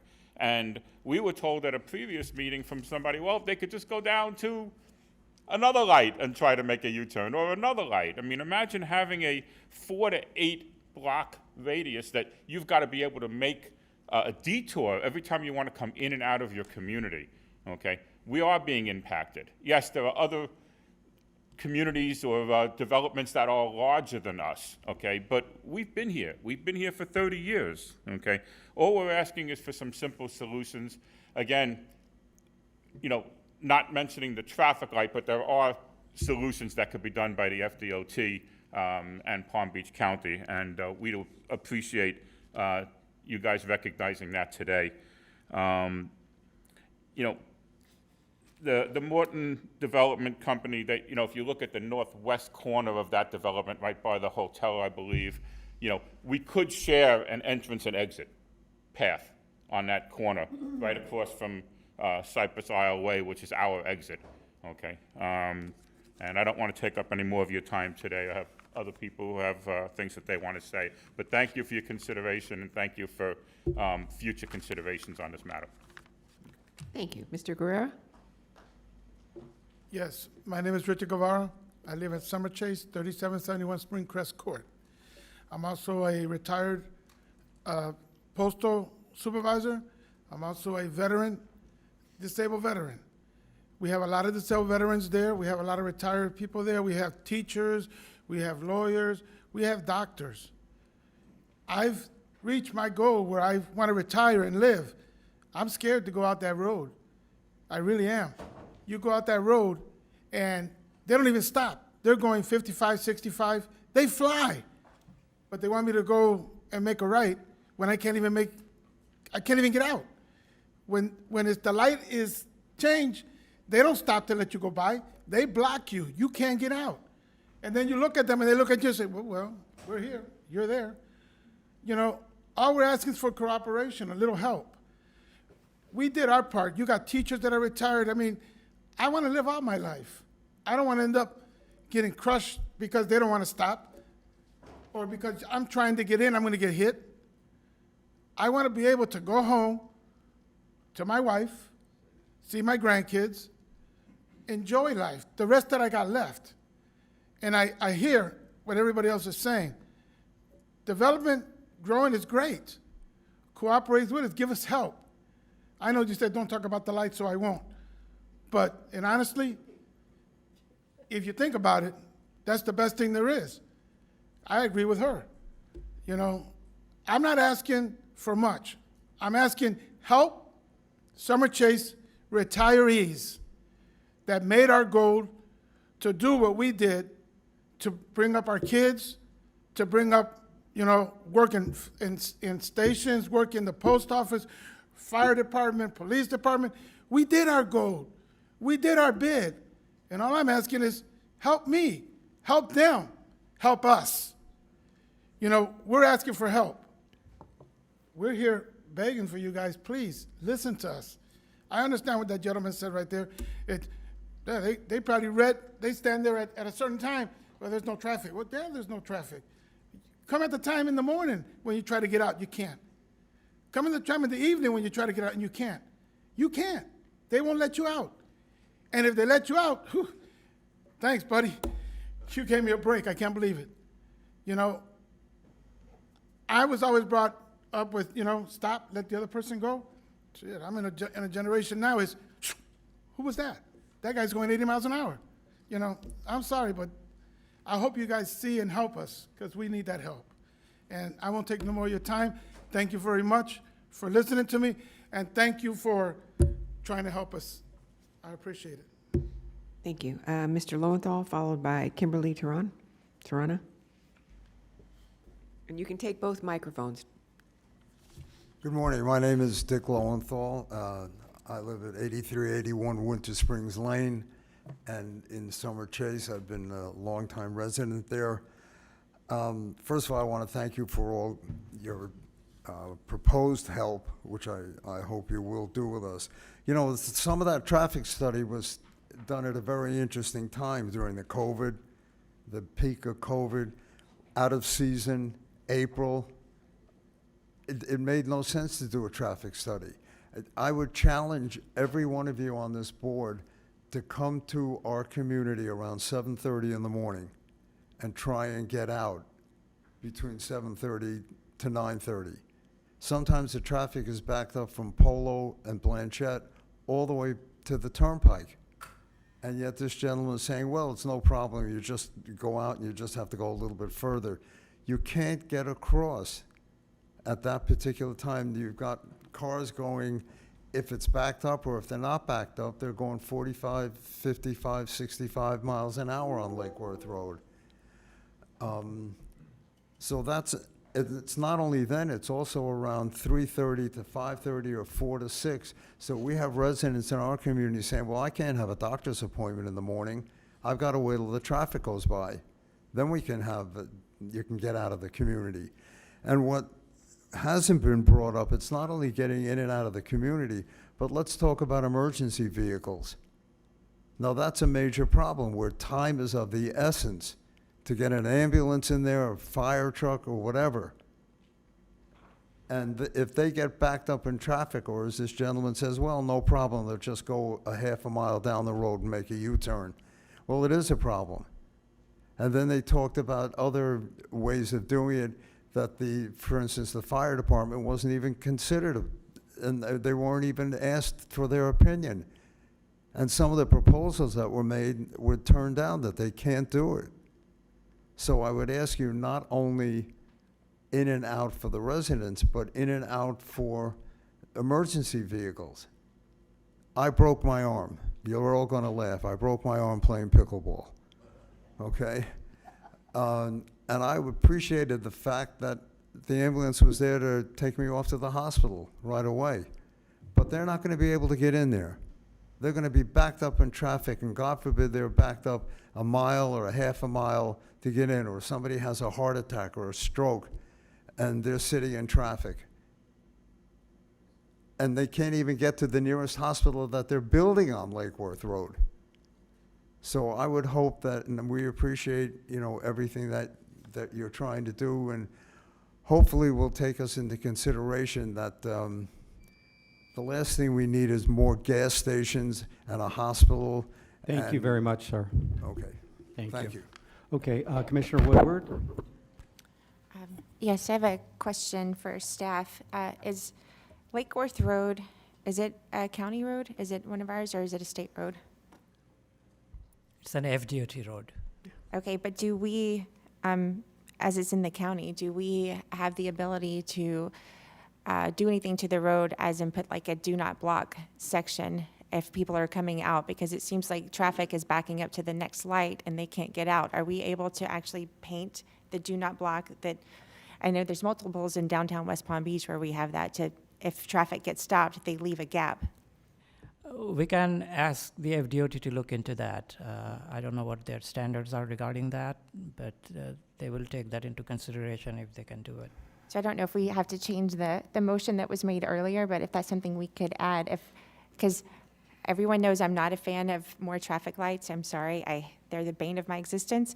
But I do know in my own community, I get backed up and people can't get out of certain roads. And whenever there's a do not block, not everyone follows it, of course, but most people will leave a gap for a community to get out. So if we could add that to the potential solution for FDOT, that we definitely support that, of just making sure that they don't get stuck in their communities where, and people they get stopped in traffic and they don't even know that there's an intersection that they're blocking sometimes. So this would be a way to alert them before they get there and allow the community to get out. So. Thank you. I'm going to ask that we make a note, well, because we're in the middle of this case right now, and because we'd have to open up, I think we'd have to open up the other motion, which you are 100% welcome to do. Since you were on the prevailing side, you can bring that motion back up. Why don't we take it after we finish voting on this item? And we'll take care of that. Okay, Commissioner Baxter, you're recognized. Thank you. And I look forward to readdressing that later. I did have a question for staff. Is there because there's a main drive going in and out of this development, kind of towards the center of it that we had looked at. Is there going to be an opening in the curb of the middle of Lake Worth Road to allow people to turn left into it if they're heading west? You mean heading east? No, heading west. So if you're heading west, are they going to be able to cross Lake Worth Road to get into this development? You're talking about this this proposed development? They will only have right in, right out on Lake Worth Road. So none of because there's a few entrances, none of them have a break in the barrier that would prevent cars from turning? We are keeping, with the FDOT's modification on Lake Worth Road, we will still allow, or the FDOT will still allow the community to make a direct left turn out from Well, the forgive me, driveway. I'm not talking about that community, I'm talking about this development. Yeah, this development can only make right in, right out. They cannot make they don't have any break. They have a break at the Hooks Road intersection. That's a directional left turn. So they can make a right onto Lake Worth Road and cross 3 lanes and go But to they the can't Hooks Road. turn left going out of it, No, not directly. or nothing coming in. Correct. So we didn't just I wanted to make sure we're not taking Summer Chase, their opening, and moving it down for this development. No. So now it's just going to be one solid, currently, Correct, just one solid barrier. correct. All right, thank you. Vice Mayor, you're recognized. We did not do a traffic study of this application, did we? For this application, usually the developers do their study, but we did a delay study for the Summer Chase community. However, just last month. Okay, I'm just looking at the staff analysis. We are talking about traffic here, okay? Right. But I'm reading, and in reviewing it the other day, we never did a staff analysis, a county staff analysis of the impact of traffic to this community based on this application. The analysis is regarding, the proposed project, what will be their impact on the roadway. I'm sorry, I did not hear you. Yeah. Did we do a study, or did we not do a study? Yeah, we don't do the study. It's the developer's traffic engineer who does the study for the developer, and then we review the study. So did the developer do a study analysis of this application? Yes, they did. And based on the applicant's analysis of traffic patterns, based on that, we went ahead and approved it. The staff did. I mean, yeah, I mean, they meet our standards. We have a traffic performance standards in the ULDC, and they meet those standards. Thank you. Okay, thank you. Why don't you go right ahead? Good morning. My name's Kimberly Torona. I live at 3876 Summer Chase Court in Lake Worth in Summer Chase. And I'm a mother, I'm a grandmother. I'm the wife of a veteran who went to Iraq and Afghanistan for your freedom. We moved into Summer Chase in 2008. There were horses across the street. You could look across and see the stables. You could see the polo ponies out there doing their little thing. Now we have thousands of homes and apartments. We have a racetrack, gas, car wash, eateries, doctors, and now we're getting an Aldi's. Wow. Where's the traffic study of 100 hours for our area? We were told a study was done in April of 2020. I don't know about you guys, we were in lockdown. We were not moving.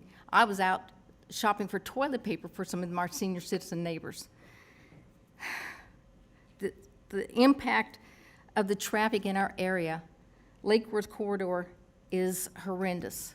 A traffic study needs to be done to see where we're going and where we're headed. You can't get out of our community. You can't go, like you said, 3 lanes to the east or to the west to try and make a U-turn. You take your life in your own hands. We have senior citizens that are 80, 90 years old, still driving. God bless them. They have to plan every appointment that they have now between the hours of 10 a.m.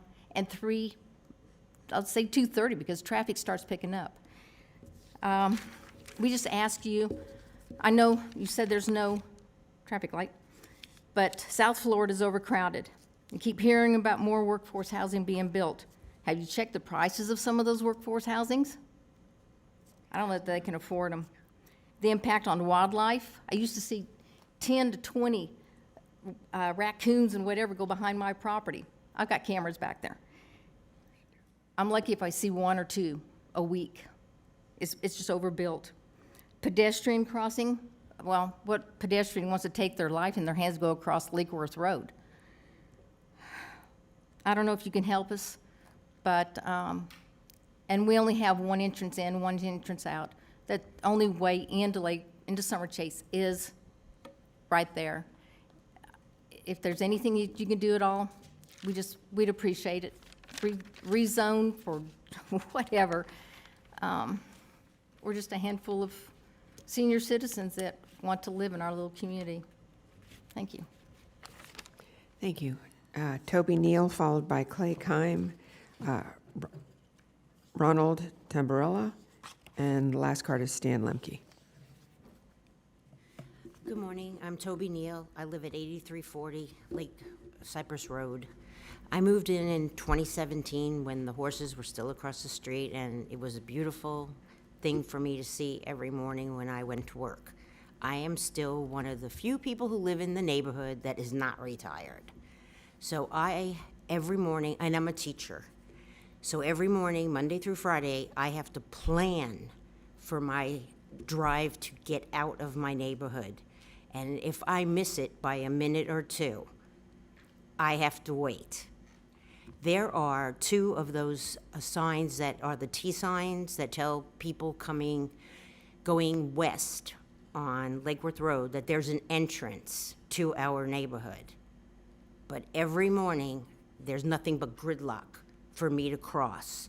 And I shouldn't have to leave at 8 o'clock in the morning to get to 10th Avenue and 95. But I have to, because if I don't, I have to sit and wait, sometimes 5-6 minutes. The people are very rude. When they gridlock, they look straight at me, And some people will wait, but I have to cross 3 lanes of traffic. And then I have to wait in the intersection just to get into the left-hand lane so that I can continue on to go east. Sorry, I still get confused with east, west, north, south. I've only lived in Florida since 2017. I appreciate your ideas. I'm very thankful for them. If they take anything away, it's just gonna be harder for me to be able to go to work. And now that we have a lot of new, in the last 3 years, we've had a lot of new residents move into the neighborhood, and they still work as well. And so there are sometimes 3, 4, 5. I know we'll never, ever get to your traffic pattern from our neighborhood because there's only 221 homes. But there's a lot more traffic on Lake Worth Road than there was in 2017. And it's gotten harder and harder. And then just to cross over 3 lanes, if I do get over and need to go to the turnpike, now sometimes the turnpike is all backed up because of all the new houses and businesses, and the people getting on the turnpike going south. Anyway, I hope and I appreciate your time, and hopefully we'll be able to work something out. Thank you. Clay Kime, followed by Ronald, and then Stan. You can take either mic.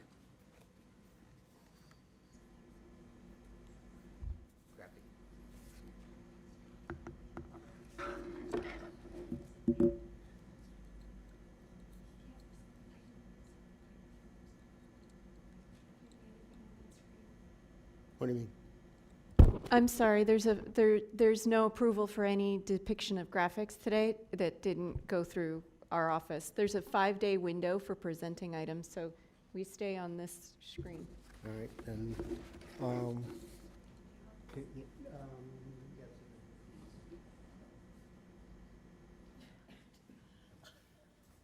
missing it. We've done it to ourselves. It said nothing to do with what's in front of us. I gotta go to the bathroom. I'd like to offer these to be handed to the commissioners, please. I'll get it. I'm requesting, what? I don't know what the procedure is, I'm sorry. You can ask the mayor if you'd like to accept documents into the record at this time. Mr. Mayor, thank you. And your name and address for the record, sir. My name is Clay Kime. My address is 4021 Summer Chase Court.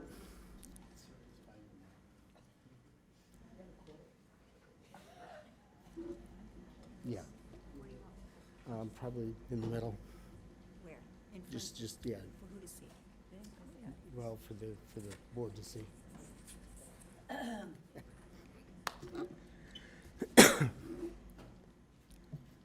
Oh, wait. Thank you, Mr. Mayor.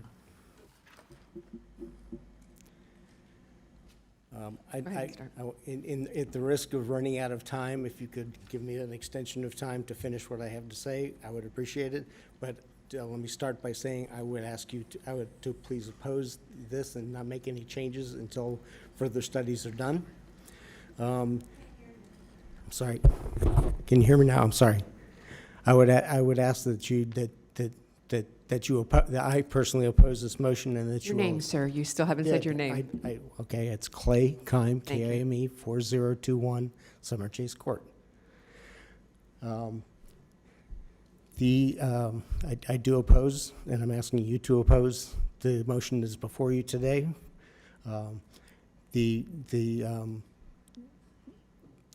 There've been representations that have been made to you by the developer's representative, Ms. McClellan, that that in 2009 there was nothing out here but farmland, and that's actually not true.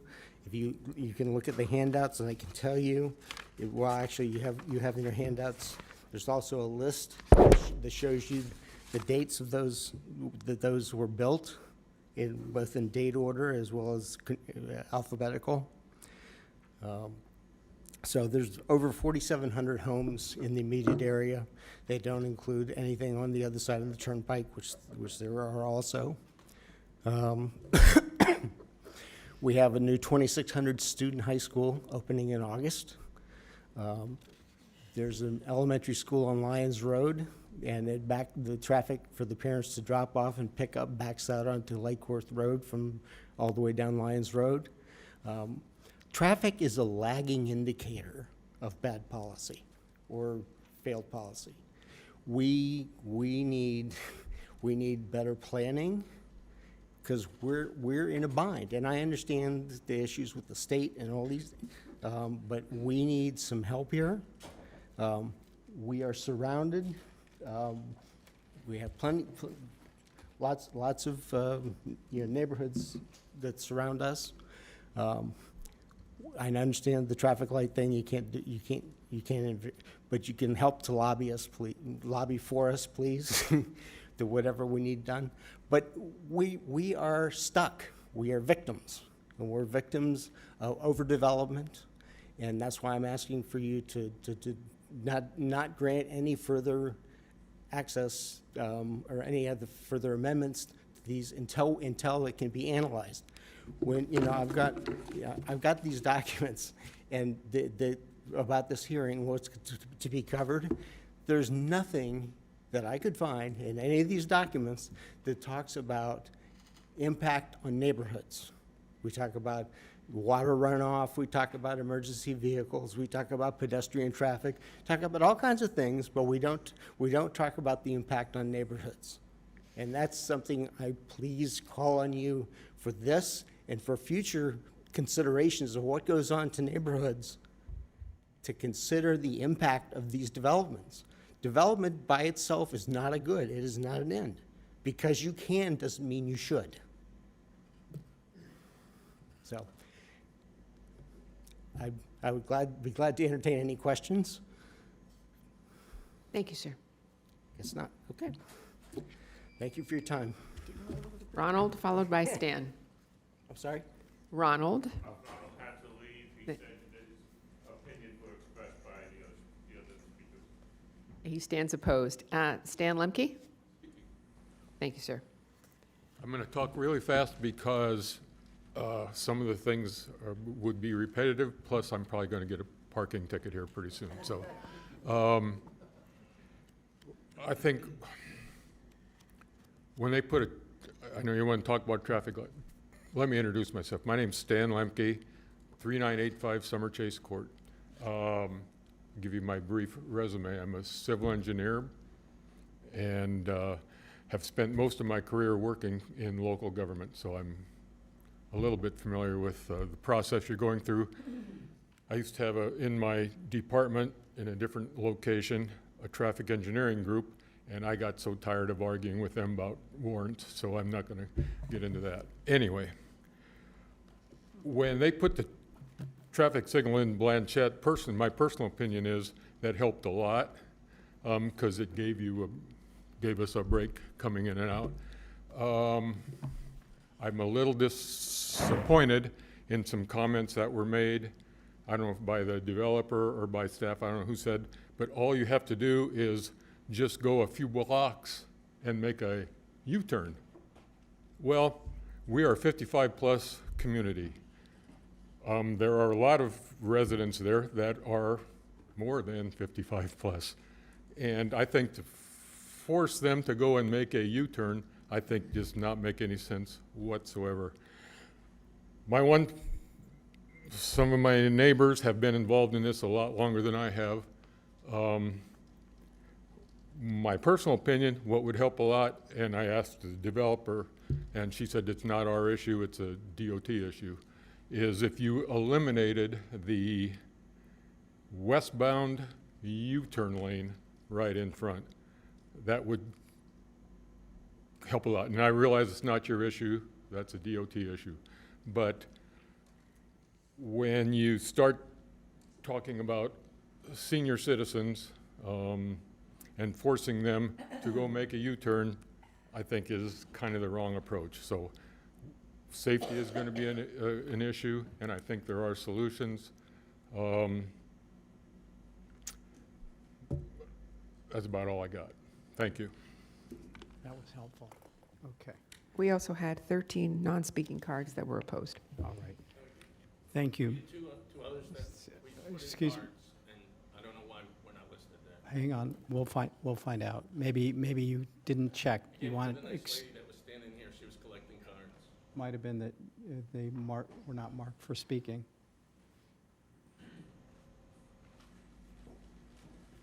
Commissioner Woodward, you're recognized in the meantime. What? We need to see what he's got, what he did. He may have put in a card.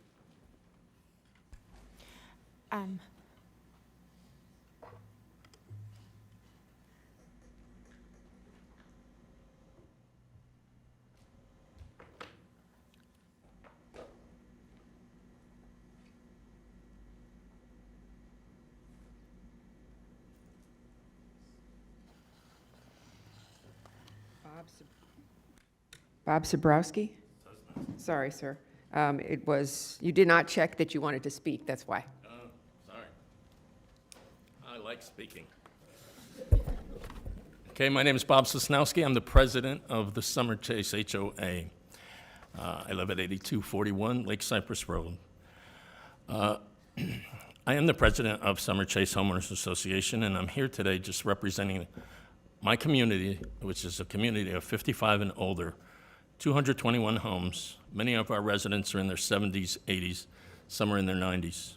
When I purchased my home here in March of 2021, I thought the area on Lake Worth Road near Summer Chase's entrance at Cypress Isle Way was lovely. It was a pastoral setting with horses and barns.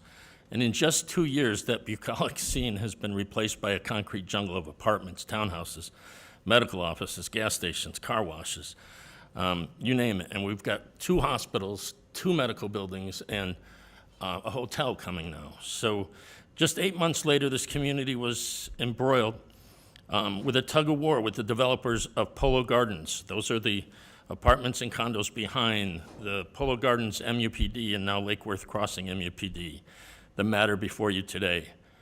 We had to force meetings with and presentations to our community by the developers and the DOT. I was surprised to hear Winston Trails. It was like everything was through and they were voting on it and nobody even talked to the residents. It's the same thing that happened at Summer Chase.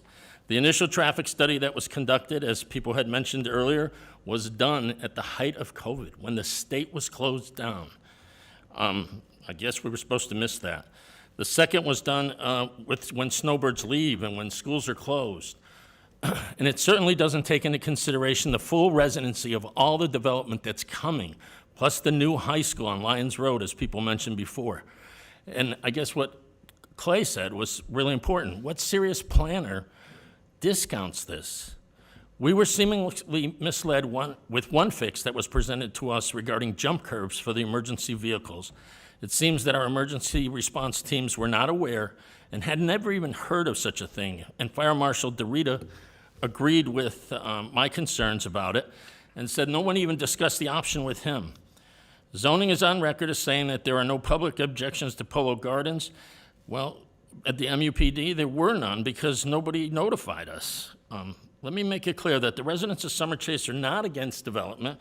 We're against overdevelopment. In some cases, we're not notified of some of these changes that were coming, and when we are notified, we come out. We're here. When they had meetings with us, people came out.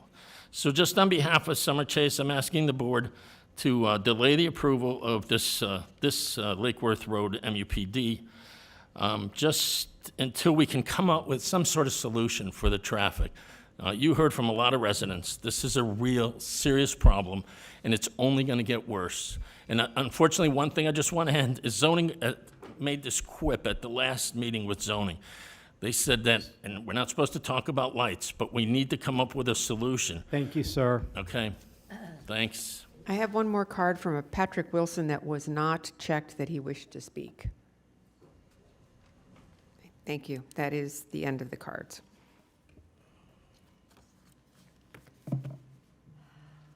Thank you. Good morning. My name is Patrick Wilson, co-founder with the Lake Worth Road Coalition, and we're here just to talk with you about what's happening with our neighborhoods. And we have fine hospitals that have represented us for the last 30 years that I've lived in the county. We've got Wellington Regionals, 4 miles from my house. JFK, Wellington Regionals, 4 miles from my house. JFK is about 6 miles, and Bethesda, the newest hospital in the area. We've all been served, and we've talked with them. There's no needs for more hospitals. The hospital next to the racetrack that's going in, another medical center. I mean, there's just too many hospitals, and I feel bad for the folks at Florida Crystals that spent close to $200 million to build that beautiful community just to the south, the apartment complex there just to the south of the hospital. I don't know that they were even notified that there's going to be this building in front of their entrance to their place. So none of it seems to make any sense. And as far as the traffic goes out here, we had a study done in 2009, and that study showed Lake Worth Road's level of traffic in 2009 was 49,250 car trips a day on Lake Worth Road from 441 to the Turnpike, and from Lake Worth from the Turnpike from 441 to Lyons Road was okay. From Lyons Road to the Turnpike in 2009 was over level of service. And you can't tell me with 3,000 or 4,000 more houses in here, each house developing 10 car trips a day, that we could be close to 100,000 car trips a day. And I'll give you a copy of this because there's links to the EPA that discusses vigorously what happens to us when you cut down the trees and you start filling the carbon dioxide. Each car dumps a pound of stuff out of the back end for each mile. So take 100,000 mile trips a day on Lake Worth Road. No trees to absorb the stuff. It's going to get into our water, and we're going to have some major problems. So for this project, we don't need any more hospitals. We don't need a no-name hospital. No, we don't need a no-name hotel. Across the street from us is a Hampton Inn, part of the International Hilton family hotels. Talked with them. They're still not up to full capacity. So we're putting too many things. There's an old saying, too many cooks spoil the broth, and I think that's about where we are now. So I thank you, and I hope you'll just say no to support the wishes of our neighborhoods, okay? So say no, please. Thanks. Oh, listen, may I submit, this is what has the links to verify what I'm saying. You can give that to staff. Okay, yeah. Thank you. If you can make sure They they get it. can make a copy. I think, is it make a copy for us or something? Thank you. All right, Commissioner Woodward, then Commissioner Baxter. Okay, thank you. My question for staff is, this property was part of a larger parcel that in 2009 was rezoned for Lifestyle Commercial Center, LCC, and we are no longer using it. These were the only ones that were zoned for this. So what is it currently allowed with the 2009 changes that were adopted? What is this parcel currently allowed to be? The 2009 land use amendment, it had this parcel and the adjacent parcel. Actually, if you could bring up the PowerPoint that I didn't show, it's actually got some images that make it a little bit more clear. They came in together. It was 19 acres, one parcel. The parcel to the west, however, came back in 2017 and then took itself, or it amended its conditions and took it out. What you have now is the old amendment only applies to this to the current subject parcel. They're taking their share of what's allowed, but they need to delete the Lifestyle Commercial Center requirement. It was something we put into the plan around 2009. We used to have commercial location criteria to be, this was at the time what would have been called a mid-block condition. There was a prohibition about mid-block commercial unless you were a traditional marketplace development. So like the Delray Marketplace is the only TMD we've ever done in the county that was built, by all the principals. There was a concept of this was not big enough to fully be a TMD, so we came up with what we called a TMD light, or a lifestyle commercial center. So it had some of the aspects as the concept. The problem is now that you only got half of it, and then that adjacent parcel also took itself out of the lifestyle commercial requirement. The parcel even further west of that, yeah, you can see it here, the Lake Worth Commercial originally was the first lifestyle commercial. That's the first one that came in. So the idea was, with the neighborhood plan, the lifestyle commercial was going to be that pattern.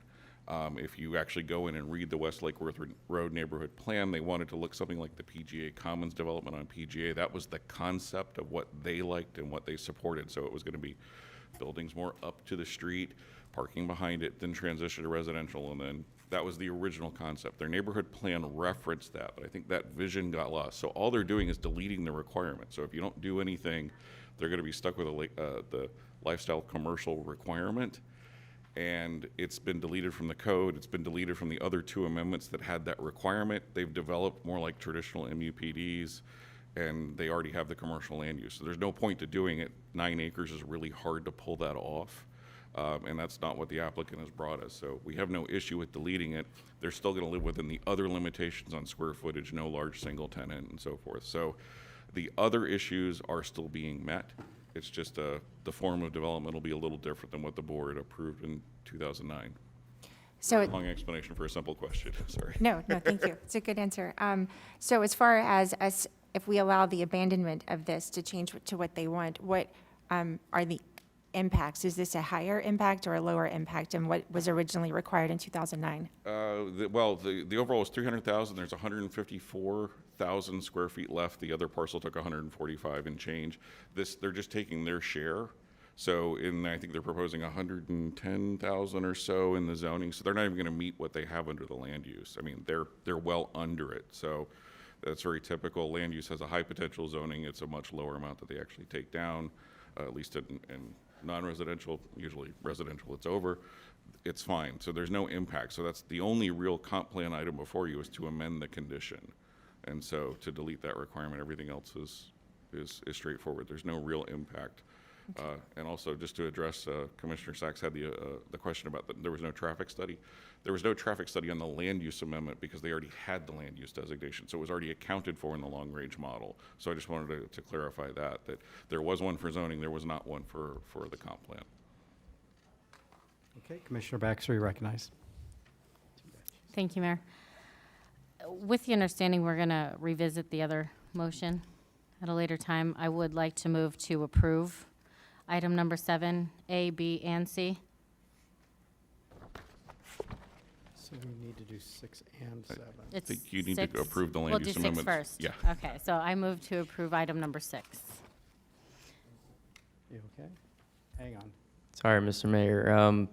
If the applicant hasn't been provided an opportunity to rebut anything, it might be the appropriate time now. But they're shaking their head no, so I think you're good. Thank you, Mr. Counsel. Okay, so we have a motion by Commissioner Baxter to approve item number 6. This is the deletion on the land use. Yes. Okay. And a second by Commissioner Bernard. Any discussion? Yeah, I do. Okay. Go ahead. Okay. We're only on item 7. 6, I'm sorry, item 6. See what happens when I leave to get out of the water? Everything changes here. We're only on item 6 now. On item 6. Okay, I think that, I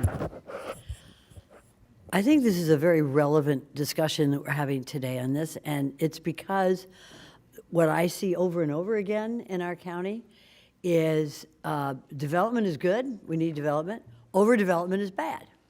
We're experiencing overdevelopment without infrastructure. Cannot develop more without infrastructure. And I'm looking at the engineer. I know there's only so much we can do, but we have to do more. We have to. We're the county.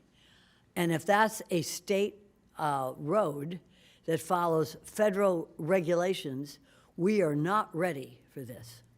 We are not ready. I've read and reread the staff analysis. This is not compatible with the surrounding area in terms of overdevelopment. I cannot go along with this because it is premature. When we are ready with a traffic study, when we are ready after talking to the state FDOT, then we can revisit this. But until our infrastructure is prepared to meet the increased density of the traffic and everything else that comes along with overdevelopment, we should not approve this. And not just in this area, but every area. We are not ready for this.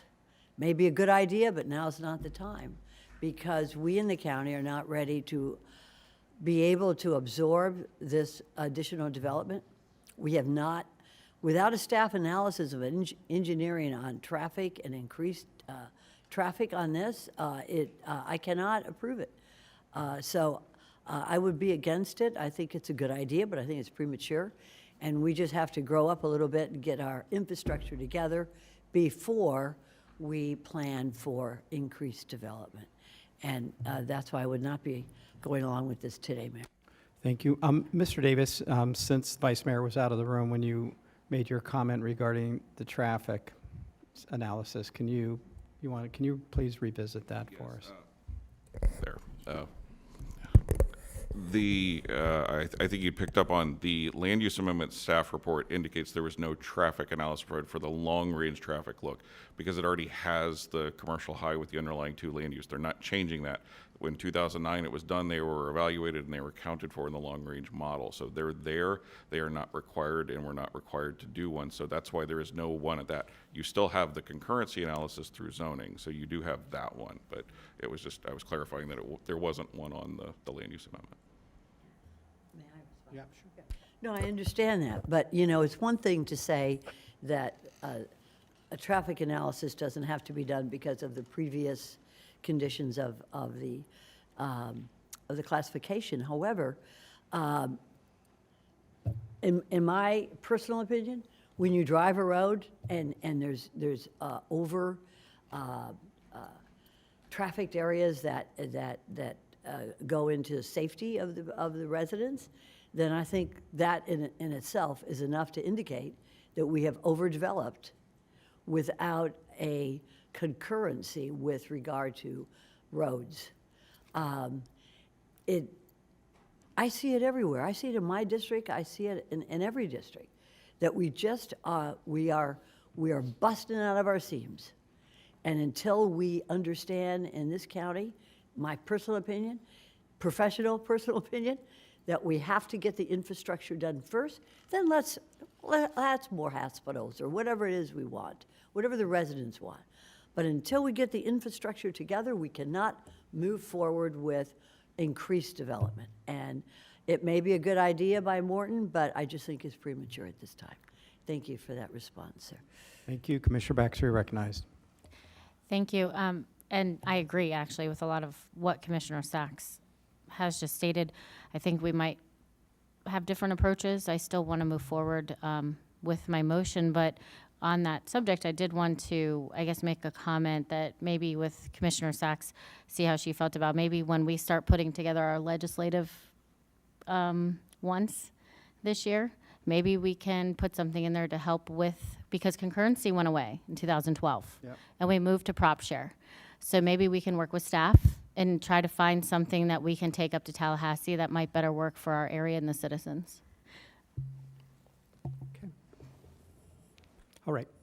Any other comments on item number 6? Not seeing any. All right. All in favor? All opposed? No. We have, so it'll be 6-1 with Commissioner Sachs, sorry. Commissioner Sachs in opposition. Okay, moving on. Item number 7. This is the zoning, companion zoning, to go along with item number 6. Mayor, I'd just like to point out we have another error in our numbering. So A, B, and C is actually 7A, 7B, and 7C, not 5. So. Okay. 7A, 7B, and 7C. I think we all have it. 1 second. Let me double check. We have it all.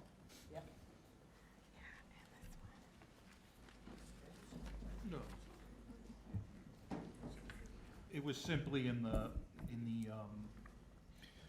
agenda.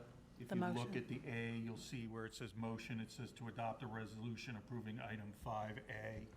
That's obviously, it's obviously 7A, right? Because that's the agenda item. Oh, got it. It's a typo. Got it.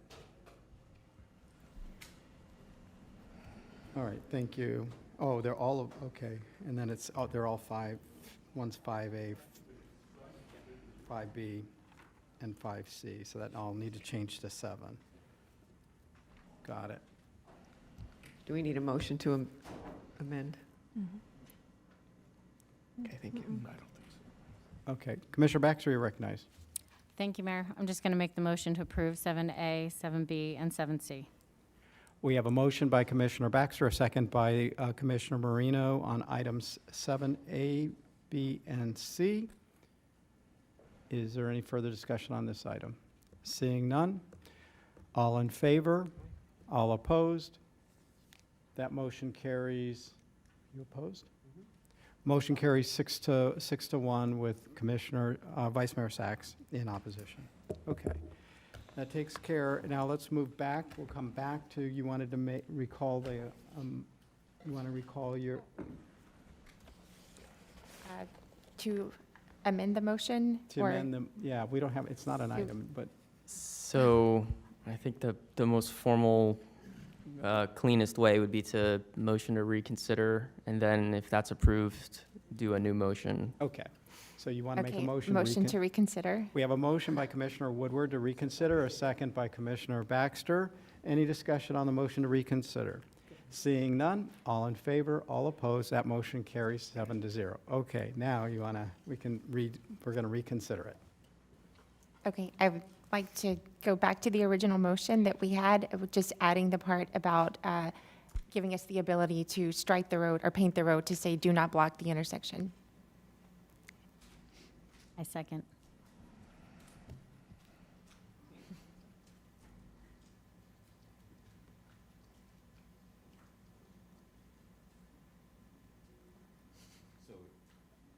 Go ahead.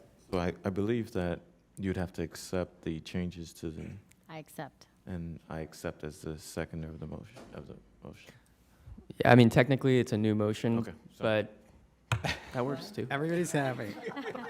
All Mayor, right. Anything else?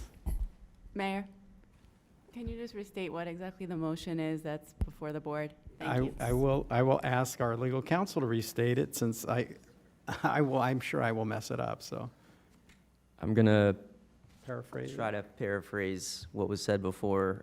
Motion to direct staff to coordinate with FDOT to prevent the improvements that will prevent a left turn into Summer Chase with the added, Do not block box, I guess. I think that's what it's called.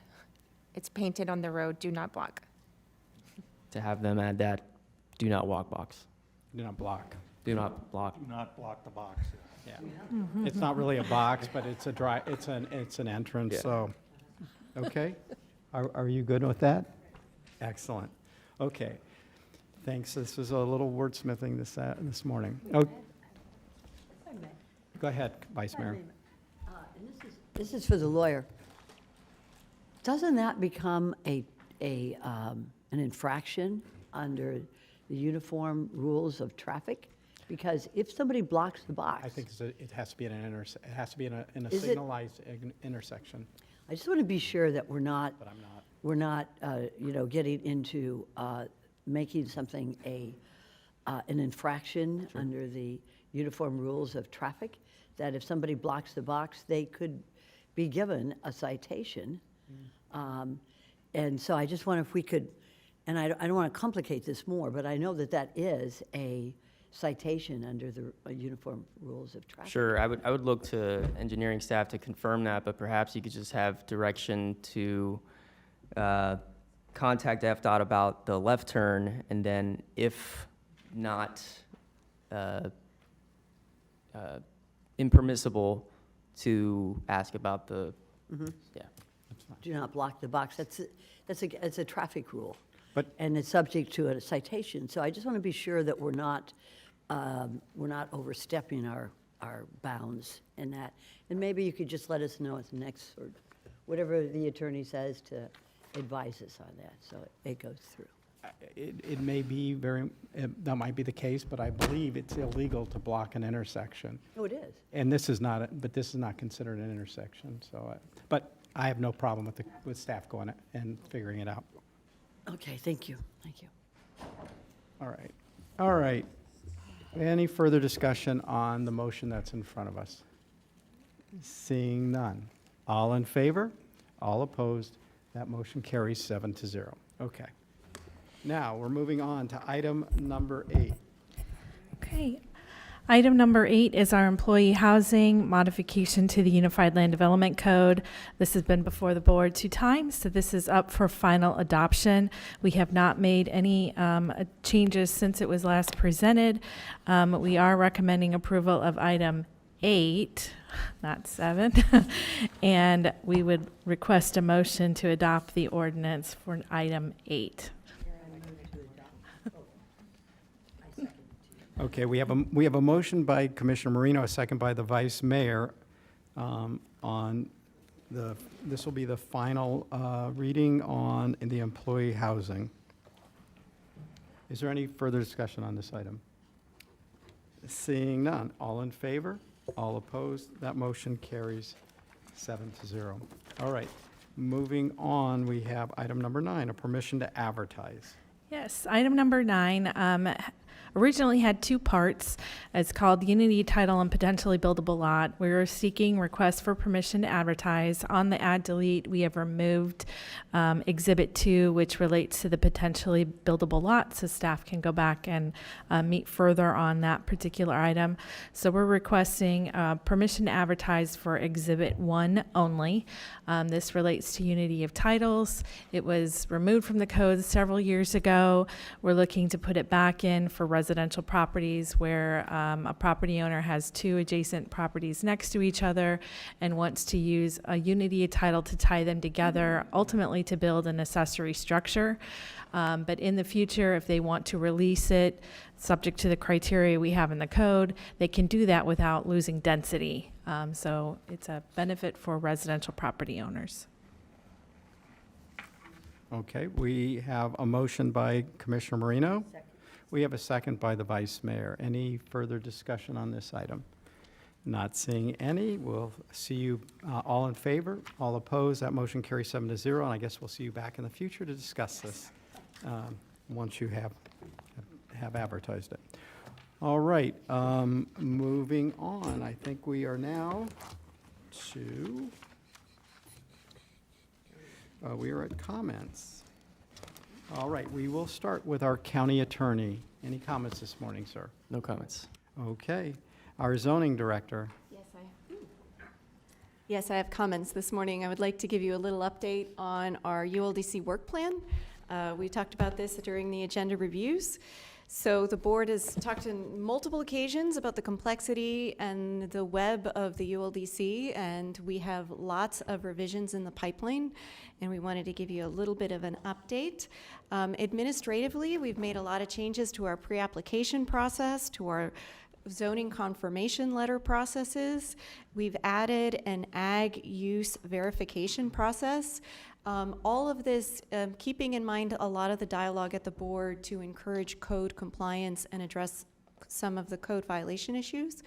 And the ag process helps us identify properties that are agriculture and helps them facilitate that approval without necessarily going through a DRO process. That's been in beta mode since last fall because of a PPM that we have and following up with a consultant we hired on agricultural uses. Other things administratively, we've revised our calendar, we've shortened our sufficiency review time, we've expedited our staff review whenever possible. We typically support time extensions prior to the items coming to you. And don't forget, most of the items that zoning doesn't actually come to these meetings. Maybe like 5 to 8 items a month come before you, but hundreds of applications we're processing administratively, whether it's reviewing building permits or the administrative approvals that we do. We've, beyond the OLDC, we're coordinating more with building and code enforcement as well. As you've seen most of the time when code enforcement's here, we're with them. But really a lot of the code changes that we want to bring to you over the next couple months are about encouraging code compliance. And next month or the month after, we hope to have before you changes to nonconformities and changes to our administrative variance processes. And these are all in the context of cutting time, cutting complexities for development, and again, most of the time on items that you don't actually see. We're also going to be hoping to bring before you very soon, the commercial vehicles, home occupations that we talked about in May, fences, hedges, and farm worker housing was added last month. But what we're finding that a lot of the complexity, and here's a graphic we showed in agenda reviews, a lot of complexities comes from the consultant that was hired 20 years ago or so that broke some of the articles in the code into multiple pieces. Those blue and orange on this site, on this slide, were 2 articles that were fairly condensed. They were broken into 6. And that has created a lot of these loop situations where one part of the code is defined in Article 1, the parking requirements are Article 6, your home occupation is in Article 4. And so even the most straightforward appear amendments such as commercial vehicles, it is such a web where it's taking more time to unravel, and as Wendy likes to call it, it's the sweater that you pull the thread and it's unraveling. But we want you to know we are working very, very hard with the business community and our applicants before you, and the little guy as well. Unity of title is really important for the little guy. And then as well as nonconformities. A lot of these smaller applicants and individual homeowners, we're working really hard. And we wanted to give you this update this month that we're trying hard to get these items before you. Great, thank you. All right, thank you very much. All right, Planning Director. With 3 minutes to spare, I can still say good morning. So I just wanted to provide a brief update, largely focusing as a follow-up to the January 31st board workshop that was held that focused, there were 2 major components, workforce housing program, as well as a discussion on just general concepts of density and redevelopment within the county. That aspect's a little bit longer term, but mostly I wanted to focus on providing an update on the short-term item, which will be back before the board later this summer. And to give a lot of thanks to the workforce housing team on staff that's worked on this. We've been working to better define how fees can and cannot be applied with rental projects and implementing this with the property managers across the county.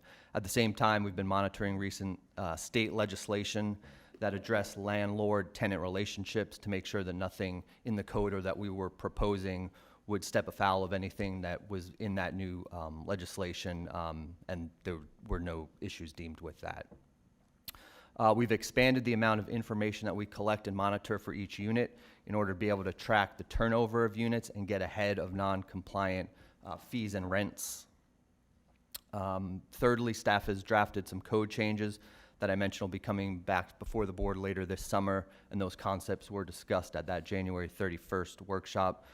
Some of the specifics are including specific instructions for the rent and fee calculations, replacing the after-the-fact annual reporting, which would be occurring each January, with real-time accounting, granting compliance credit only once accurate documentation is received. And then that earlier was mentioned for a rental unit, there's a 30-year requirement for that unit to maintain in the program, so that clock would start once that verification has occurred, as well as establishing specific compliance thresholds that trigger code enforcement and required remedial actions, and requiring projects to post real-time workforce housing unit availability.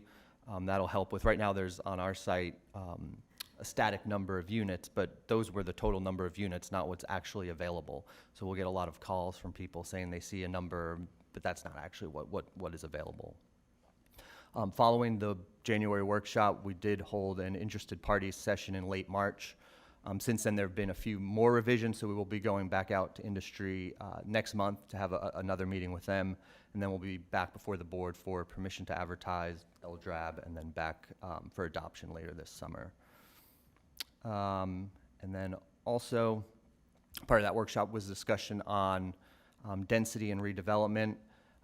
Part of, I don't want to say delay in getting back, but we were obviously monitoring a lot of the legislation, Live Local Act. There was another bill that has modified the required planning horizons for comprehensive plans. So that's another thing we'll be addressing. And we'll be working closely and setting up meetings with various county departments, because you can't have conversations on density and how we address redevelopment without bringing in engineering and zoning and all our partner department. So we will be obviously back before the board with another check-in and with some staff recommendations at that point.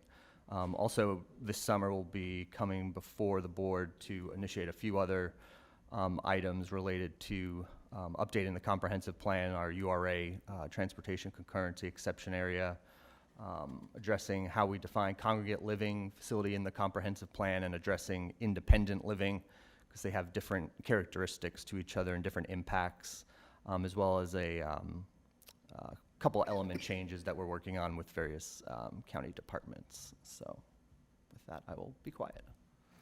Thank you very much. Executive Director. No comments. Assistant County Administrator. No comments. Okay. We will now move on to commissioners, and let's start today with Commissioner Baxter. Thank you, Mayor. So I was speaking with staff, and I guess when we had given direction at the meeting, when everyone had came out, let me back up a little bit. First, I want to say thank you to staff. We had the most amazing town hall last night. We had over 400 people show up to talk about the potential of turning the 128 acres into a new racing area for them. The interest has been phenomenal, and so I can't thank especially Channel 20 and everyone here enough for that. After talking with some staff members, I guess our direction, my direction was not clear. So I'd just like without objection, to clarify the direction.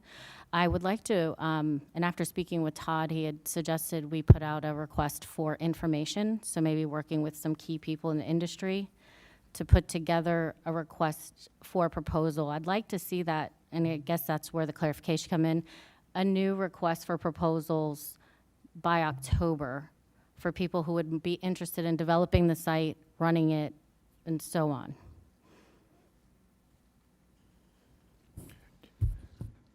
Certainly, so the direction from May was to come back to the board, to give the board an assessment of what it would take, what's involved to do it, to start that. Then subsequently, if the board should direct, to put a request in whatever form it may take to do that. I would tell you, if the board wanted to direct us to do something to really expedite that, October is going to be really tight. I can tell you that FDO is sitting on a lot of projects, but I think we would still want the opportunity to discuss with the board, kind of bring back to you that initial piece of it and be able to share with you what they have by way of projects and work that's out there in the world right now. That was not something putting it out there on the street. It was not something on radars initially. It was to get back to you to have the discussion about where it could go by the fall.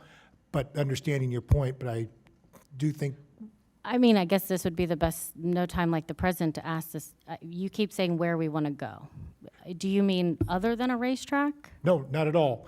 The direction was to look at a possible RFP, to come back and give an assessment to the board of the previous request for a different type of use that was out there, and then take into consideration this new concept, new use, what might be involved, two different things that were out there. But we needed some time to assess what may or may not be involved in doing something different. That's why we said we would come back to you prior to the fall, in the fall. What information is it that you would be coming back to us with? I think we want to tell you what timeframes would look like, what would be involved, how long to go out. Might be questions about using the same configuration of property, having that in that kind of space. Certainly any input that anyone had regarding, it's a different type of function. And if they needed different geometric framework for a racetrack versus the previous use that was out there. So probably a number of points that would be fair to talk through with the board, but I think as much as well is sharing the timeframes that we can handle with regard to staffing and the projects that are in the queue right now. I'd like to hear, I guess, what my other commissioners have. Commissioner Marino, I recognize. Thank you. I think for clarity, because this was discussed a while back, once we had the RFP on there originally for a different use, the RFP went out. We had one answer and then they didn't actually continue with the discussion. And I think what Commissioner Baxter and I think probably the rest of the board would like to know is, we have this acreage. What are the prohibitions on this land? How much of it is wetlands? How much of it can be improved on? Because now we're going to a, if it were in fact a racetrack that is impervious, whereas before it was just dirt, so it was pervious. So I think before we can put out an RFP, we need to know from staff, and not till October, we need to know from staff how much of this land is actually usable for impervious land, impervious use, because that would help us in the RFP. Commissioner Baxter, is that? Let me, okay. can I just, and can I throw something else in? I think the other thing you would need to know, we're gonna need to know any drainage. I mean, because all those things will affect the RFP, right? They're gonna need to know the drainage, they're gonna need to know whatever, if there are any road improvements are gonna need to be made to accommodate a racetrack. I think there are a number of items that are gonna need to be identified. I think it would also go to, the expectations that the board might have on audience space and bleachers and how much of that, some of those nuts and bolts, but to have that general Mayor, if I- feedback from the board first. Mayor, may I continue? Yeah, I'm sorry. Okay, we'll finish with Commissioner Marino since I interrupted her, and then we'll go to Commissioner Baxter, sorry. That's right. I also know that this is right next to the gun range, so we also need to get some feedback from the sheriff's office. But, you all have known for quite a while that this was something we were going to be looking at. So I know everybody's got a lot on their plate, and the sooner the better. I think, we have budget coming up. We have a couple of workshops.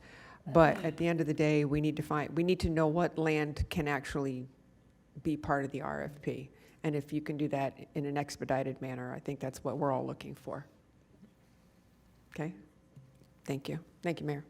You're welcome. Commissioner Baxter, then Commissioner Woodward. Thank you, Commissioner Marino and Mayor. And just to update you, I did actually speak with the sheriff yesterday because there were some concerns that we didn't have a long enough drag strip for a full quarter acre, or quarter mile, drag strip. But even the people that came out to the town hall last night were very loud and clear. We would love, I spoke to the sheriff because I guess it's kind of the property south of him that would be continuous with the 128 acres had been, I guess, slotted as sort of a second programmed phase for the shooting range, but he had verified, confirmed, and called me back that they don't have anything in the works as far as that goes, and they were more than willing to work with the county if, to see what that looks like as far as being able to allow the full quarter mile strip. But even if that didn't work out, I think the overwhelming majority of the people last night would be completely happy with an 1/8 mile strip if something were to fall through on that. Pretty much, and putting this together, which is why I had asked about just putting out the RFI, the request for information, so we can work with industry leaders. We looked at, prior to this meeting, I had been looking at, there's even a way to set up where the starting line would be for a drag strip, because all the noise comes from the starting line. And where, behind the cars, where would that face? What would it face? It wouldn't face Wellington, it wouldn't face Arden, to keep those noise, it's next to a shooting range, but just in an abundance of caution, keeping noise down. And we were just looking at, ways to assist. So I definitely want all that information that has been previously listed. I just don't want to weigh this down forever, which is why I just really appreciate some expediency if possible. Thank you. Okay. All right. Just want to clarify and understand the point I'm trying to get done. Didn't want to create the expectation that you're going to have a request out there in October. We need to have that discussion with you. Hear the point, hear the board's direction on faster than sooner. Absolutely. understand that. And we'll work with facilities, talk to county administrator, and we'll, be back to you on this as quickly as possible. All right, Commissioner Woodward. Yes, thank you, Mayor. I would just like to say I like the idea of the RFI, request for information. It's important that we do this quickly, I understand, but before we go to an RPF, we sort of need to have like a specifications, and we need to be as detailed as possible when that goes out, so that we're getting fair bids from people and who are going to be coming in to do this, and they know what our expectations are, and we know what the community's expectations are. So I would not want to speed through to that process without doing a thorough information on the community, what we have expectations for, what's allowed, drainage, all the environmental issues, all of that should be part of it, and then we would hopefully be able to put a good specification of what is expected for this project when we send it out to bid.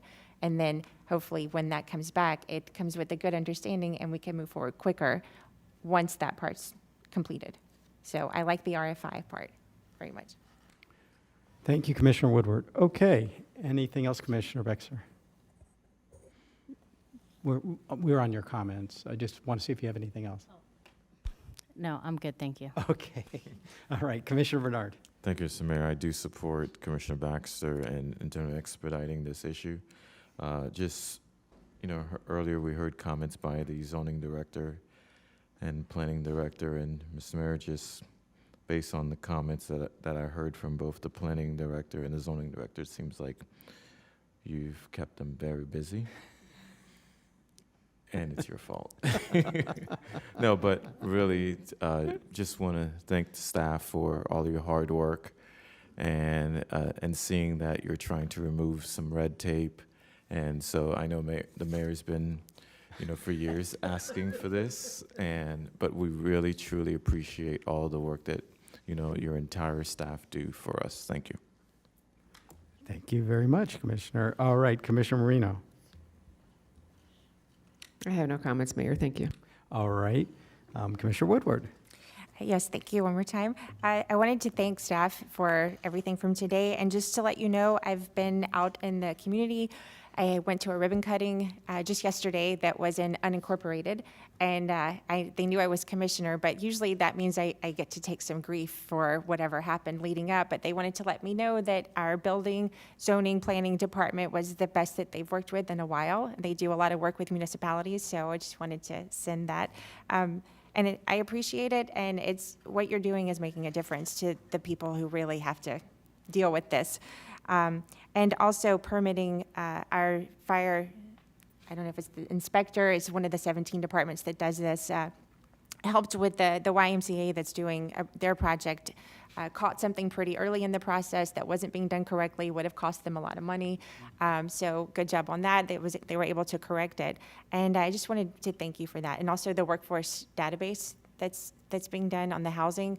It was a concern of mine coming in, and thank you for the work that's going in. And hopefully this is something that, will be accessible to the public soon in helping people find workforce housing. I have a lot of people asking about that, so thank you.